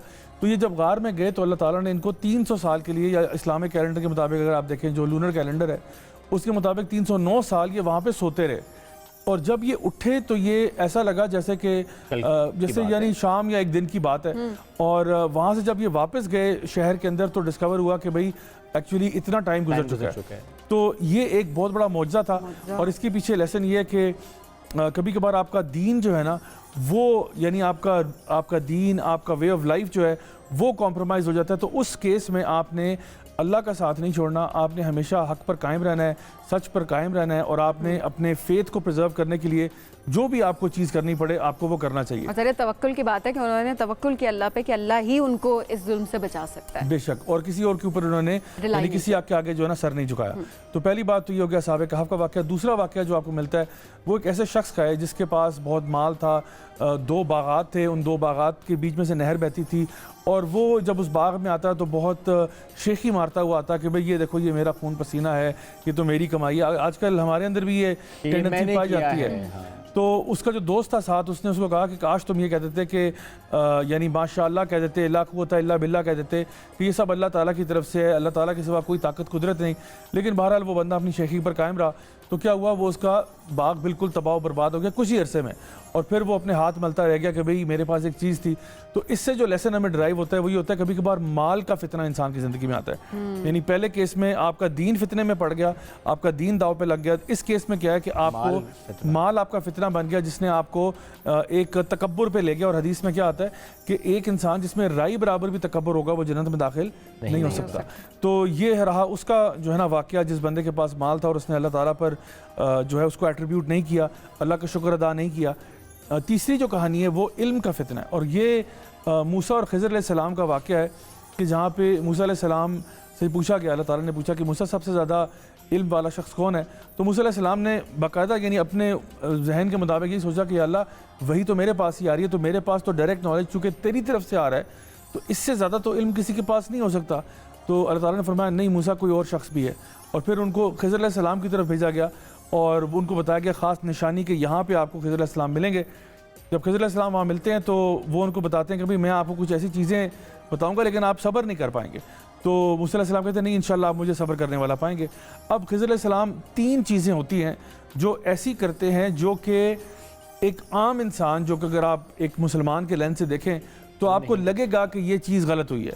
मिसाल के तौर पे एक किश्ती में सवार हुए तो जिनकी किश्ती में सवार हुए उस किश्ती का ही एक फट्टा तोड़ दिया, या साहिल के किनारे आप जा रहे हैं एक बच्चा वहाँ दौड़ा उस बच्चे को कत्ल कर दिया, या फिर जिस जगह पर एक बस्ती में गए और लोगों से कहा कि भाई हमें कुछ खाना पीना दे दो, लोगों ने बाहर निकाल दिया वहाँ से, तो उन्हीं की एक दीवार टूटी हुई थी उस दीवार को बिल्ड कर दिया। तो मूसा अलैहिस्सलाम ने हर मौके पर कहा कि खिज़र मतलब ये क्या है, ये क्या मामला है? क्योंकि देखें मूसा अलैहिस्सलाम तो अमर बिल मारूफ और नही अनिल मुनकर करने पर मजबूर हैं। वो तो एक अल्लाह के नबी हैं, अल्लाह के रसूल हैं, वो तो जहाँ यानी बुराई देखेंगे तो उसके बारे में बात करेंगे। लेकिन खिज़र अलैहिस्सलाम ने पहले से बता दिया था कि देखो मेरे साथ अगर तुमने चलना है ना और कुछ सीखना है तो शर्त यह है कि सवाल नहीं करना आगे जब तक मैं खुद नहीं बताऊँगा। तो बहरहाल मूसा अलैहिस्सलाम ने तीनों जगह पर उनसे सवाल किया और फिर आखिर में खिज़र अलैहिस्सलाम ने कहा कि बस मूसा अब हमारे काला फ़िराक़ु बैनी व बैनिक, हमारे अलहदा होने का वक्त आ गया। तो लेकिन इससे पहले कि हमारा रास्ते जुदा हों मैं तुम्हें बताता हूँ कि मैंने ये क्यों किया था। तो किश्ती क्यों तोड़ी? क्योंकि उस इलाके में एक बड़ा जालिम हुक्मरान था और वो हर साबित सालिम किश्ती को यानी पकड़ लेता था और उसके अंदर जो लोग होते उनको अपना गुलाम बना लेता। जो बच्चा तो जब मैंने उसका फट्टा तोड़ दिया था तो असल में मैंने जो ऑन बोर्ड लोग थे उनको भी और किश्ती को भी बचा लिया था। अच्छा फिर और ये नॉलेज मेरे पास कहाँ से आया? अल्लाह की तरफ से आया, मैं अपनी तरफ से कुछ नहीं किया मैंने। आगे जाके जिस बच्चे को मैंने कत्ल किया था वो अल्लाह की तरफ से ही हुक्म था कि ये बच्चा अपने माँ बाप के लिए फितना बन रहा है और कल को जाके इसने पता नहीं कौन सा कोई जालिम चीज़ बन जाना था, तो इसलिए अल्लाह की तरफ से हुक्म था कि इसको ख़त्म कर दिया जाए, क्योंकि अल्लाह उनको नई औलाद देगा जो कि एक अच्छी औलाद होगी और वो उनके लिए रहमत का बायस बनेगी। अच्छा, फिर आगे जाके जो दीवार दोबारा से बिल्ड की गई, वो कहा कि इस दीवार के नीचे ख़जाना दबा हुआ है, और ये ख़जाना जो है ये एक्चुअली 2 यतीम बच्चे हैं उनका है, क्योंकि इनका बाप एक बड़ा साले आदमी था, बड़ा नेक आदमी था, तो वो ख़जाना दबा के ऊपर दीवार बना गया। अब मसला ये कि कोई बारिश या कोई ऐसी बात हुई होगी जिसकी वजह से वो दीवार अब उलटने लगी है, और जो गांव के या बस्ती के जालिम लोग हैं इन्होंने क्या करना है, सारा माल निकाल के खुद सारा का सारा हड़प कर जाना है और बच्चों के पास कुछ नहीं बचेगा। तो अल्लाह की तरफ से हुक्म आया कि इस दीवार को दोबारा से रीबिल्ड करो, ताकि जब बच्चे बड़ी उम्र को आएंगे तो फिर वो जब जवान होंगे तो वो खुद अपना ख़जाना ले लेके यहाँ से निकल जाएंगे। तो इससे पता ही चलता है कि देखें, हमारी लाइफ में बहुत सारे ऐसे मामलात होते हैं जो हमें समझ में नहीं आते, लेकिन अल्लाह ताला की उसमें हिकमतें पोशीदा होती हैं। तो तवक्ल अल्लाह की ज़ात पर होना चाहिए। अपने इल्म को कभी भी काफ़ी नहीं समझना चाहिए कि भाई मेरे साथ ऐसा क्यों हुआ, मुझे समझ में नहीं आ रहा। भाई आप कौन है, आप कौन है कि आपको समझ में नहीं आ रहा? जब अल्लाह ताला ने फैसला किया है, यकीनन इसमें बेहतरी होगी। अल्लाह ताला आपकी माँ से ज़्यादा मोहब्बत करता है आपसे, तो इसलिए अल्लाह पर भरोसा होना चाहिए और अपनी तरफ से वो काम करना चाहिए जो अल्लाह ताला की रज़ा वाला है। आखिरी कहानी इसमें ज़ुल्करनैन वाली है, और इसमें है फितना ताकत का फितना, इक़्तिदार का फितना, क्योंकि ज़ुल्करनैन एक ऐसे बादशाह थे जिनको अल्लाह ताला ने बड़ी ताकत दी, बड़ी क़ुव्वत दी, और वो जो है उस ताकत और क़ुव्वत के बाद जो है वो कहीं बैठ नहीं गए। यानी आता है फ़अतबा सबबा सुम्मा अतबा सबबा, यानी वो मुस्तकिल तौर पर मूव कर रहे हैं। यानी कि ऐसा नहीं हुआ कि ताकत आ गई तो बस बैठ गए कि चलो जी यहाँ से बड़ा महल बनाते हैं और बस ज़िंदगी इंजॉय करते हैं। नहीं, ताकत आई है, क़ुव्वत आई है, पैसा आया, जो कुछ भी है, अब क्या करना है, खैर के काम करने हैं, अल्लाह के दीन की दावत लोगों तक पहुँचानी है, अमर बिल मारूफ करना है, नही अनिल मुनकर करना है। अच्छा, इस पूरे रास्ते में चलते चलते वो एक जगह पर जा पहुँचते हैं जहाँ पे लोग ज़बान भी नहीं समझते, यानी इतना कोई आप समझ लें कि कोई डेसोलेट इलाका है जहाँ पे लोग कम्युनिकेट करना उनसे मुश्किल हो रहा है। हालांकि ज़ुल्करनैन के लश्कर में हर तरह के लोग मौजूद हैं, हर तरह की ज़ुबान बोलने वाले, लेकिन फिर भी जो है कम्युनिकेशन बड़ी मुश्किल है। तो वो बताते हैं कि भाई आप हमारी मदद कीजिए, ये जो याजूज माजूज हैं इन्होंने मुफसिदूना फिल अर्द, इन्होंने फसाद कर दिया है ज़मीन के अंदर। तो ज़ुल्करनैन कहते हैं कि ठीक है, हम आपके लिए मदद करते हैं, लेकिन आप हमें नफरी प्रोवाइड करें। हम आपको ऐसा करते हैं कि आपके और उनके बीच में एक डैम बना देते हैं, एक 2 पहाड़ों के बीच में हम एक दीवार बिल्ड कर देते हैं। तो ज़ुल्करनैन को उस पहाड़ के पीछे, यानी जो याजूज माजूज हैं उनको हम उस पहाड़ के पीछे बंद कर देते हैं और हम लोग सारे यहाँ पर होंगे। तो फिर वो एक आयरन और कॉपर की एक जो है ना तांबे की एक दीवार बनाते हैं बहुत बड़ी सी, और जब लोग उनकी तारीफ़ करते हैं कि जी ये तो आपने बड़ा कमाल किया, तो कहते हैं ये हाज़ा बिन फज़ल रब्बी, ये सब मेरे अल्लाह का फ़ज़ल है कि अल्लाह ने मुझे ये इल्म अता फरमाया और ये ताकत दी। अब इसमें भी पता चलता है कि अल्लाह रब्बुल इज़्ज़त जब आपको इक़्तिदार देता है, जब ताकत देता है, तो उसका इस्तेमाल किस तरह होना चाहिए, यानी वो हमेशा खैर के कामों में होना चाहिए, वरना फिर आप दज्जाल बन जाते हैं। तो वरना ये होता है कि क्योंकि जब दज्जाल आएगा उसके पास भी बड़ी ताकत होगी, लेकिन वो सारी ताकत नेगेटिव में इस्तेमाल हो रही होगी। बहुत शुक्रिया राज साहब प्रोग्राम में ज्वाइन करने के लिए। इसी के साथ रमज़ान और हमसे इतना ही, दोबारा मुलाकात कल करेंगे। बहुत सा ख्याल रखिए, दुआओं में याद रखिए। अल्लाह हाफ़िज़।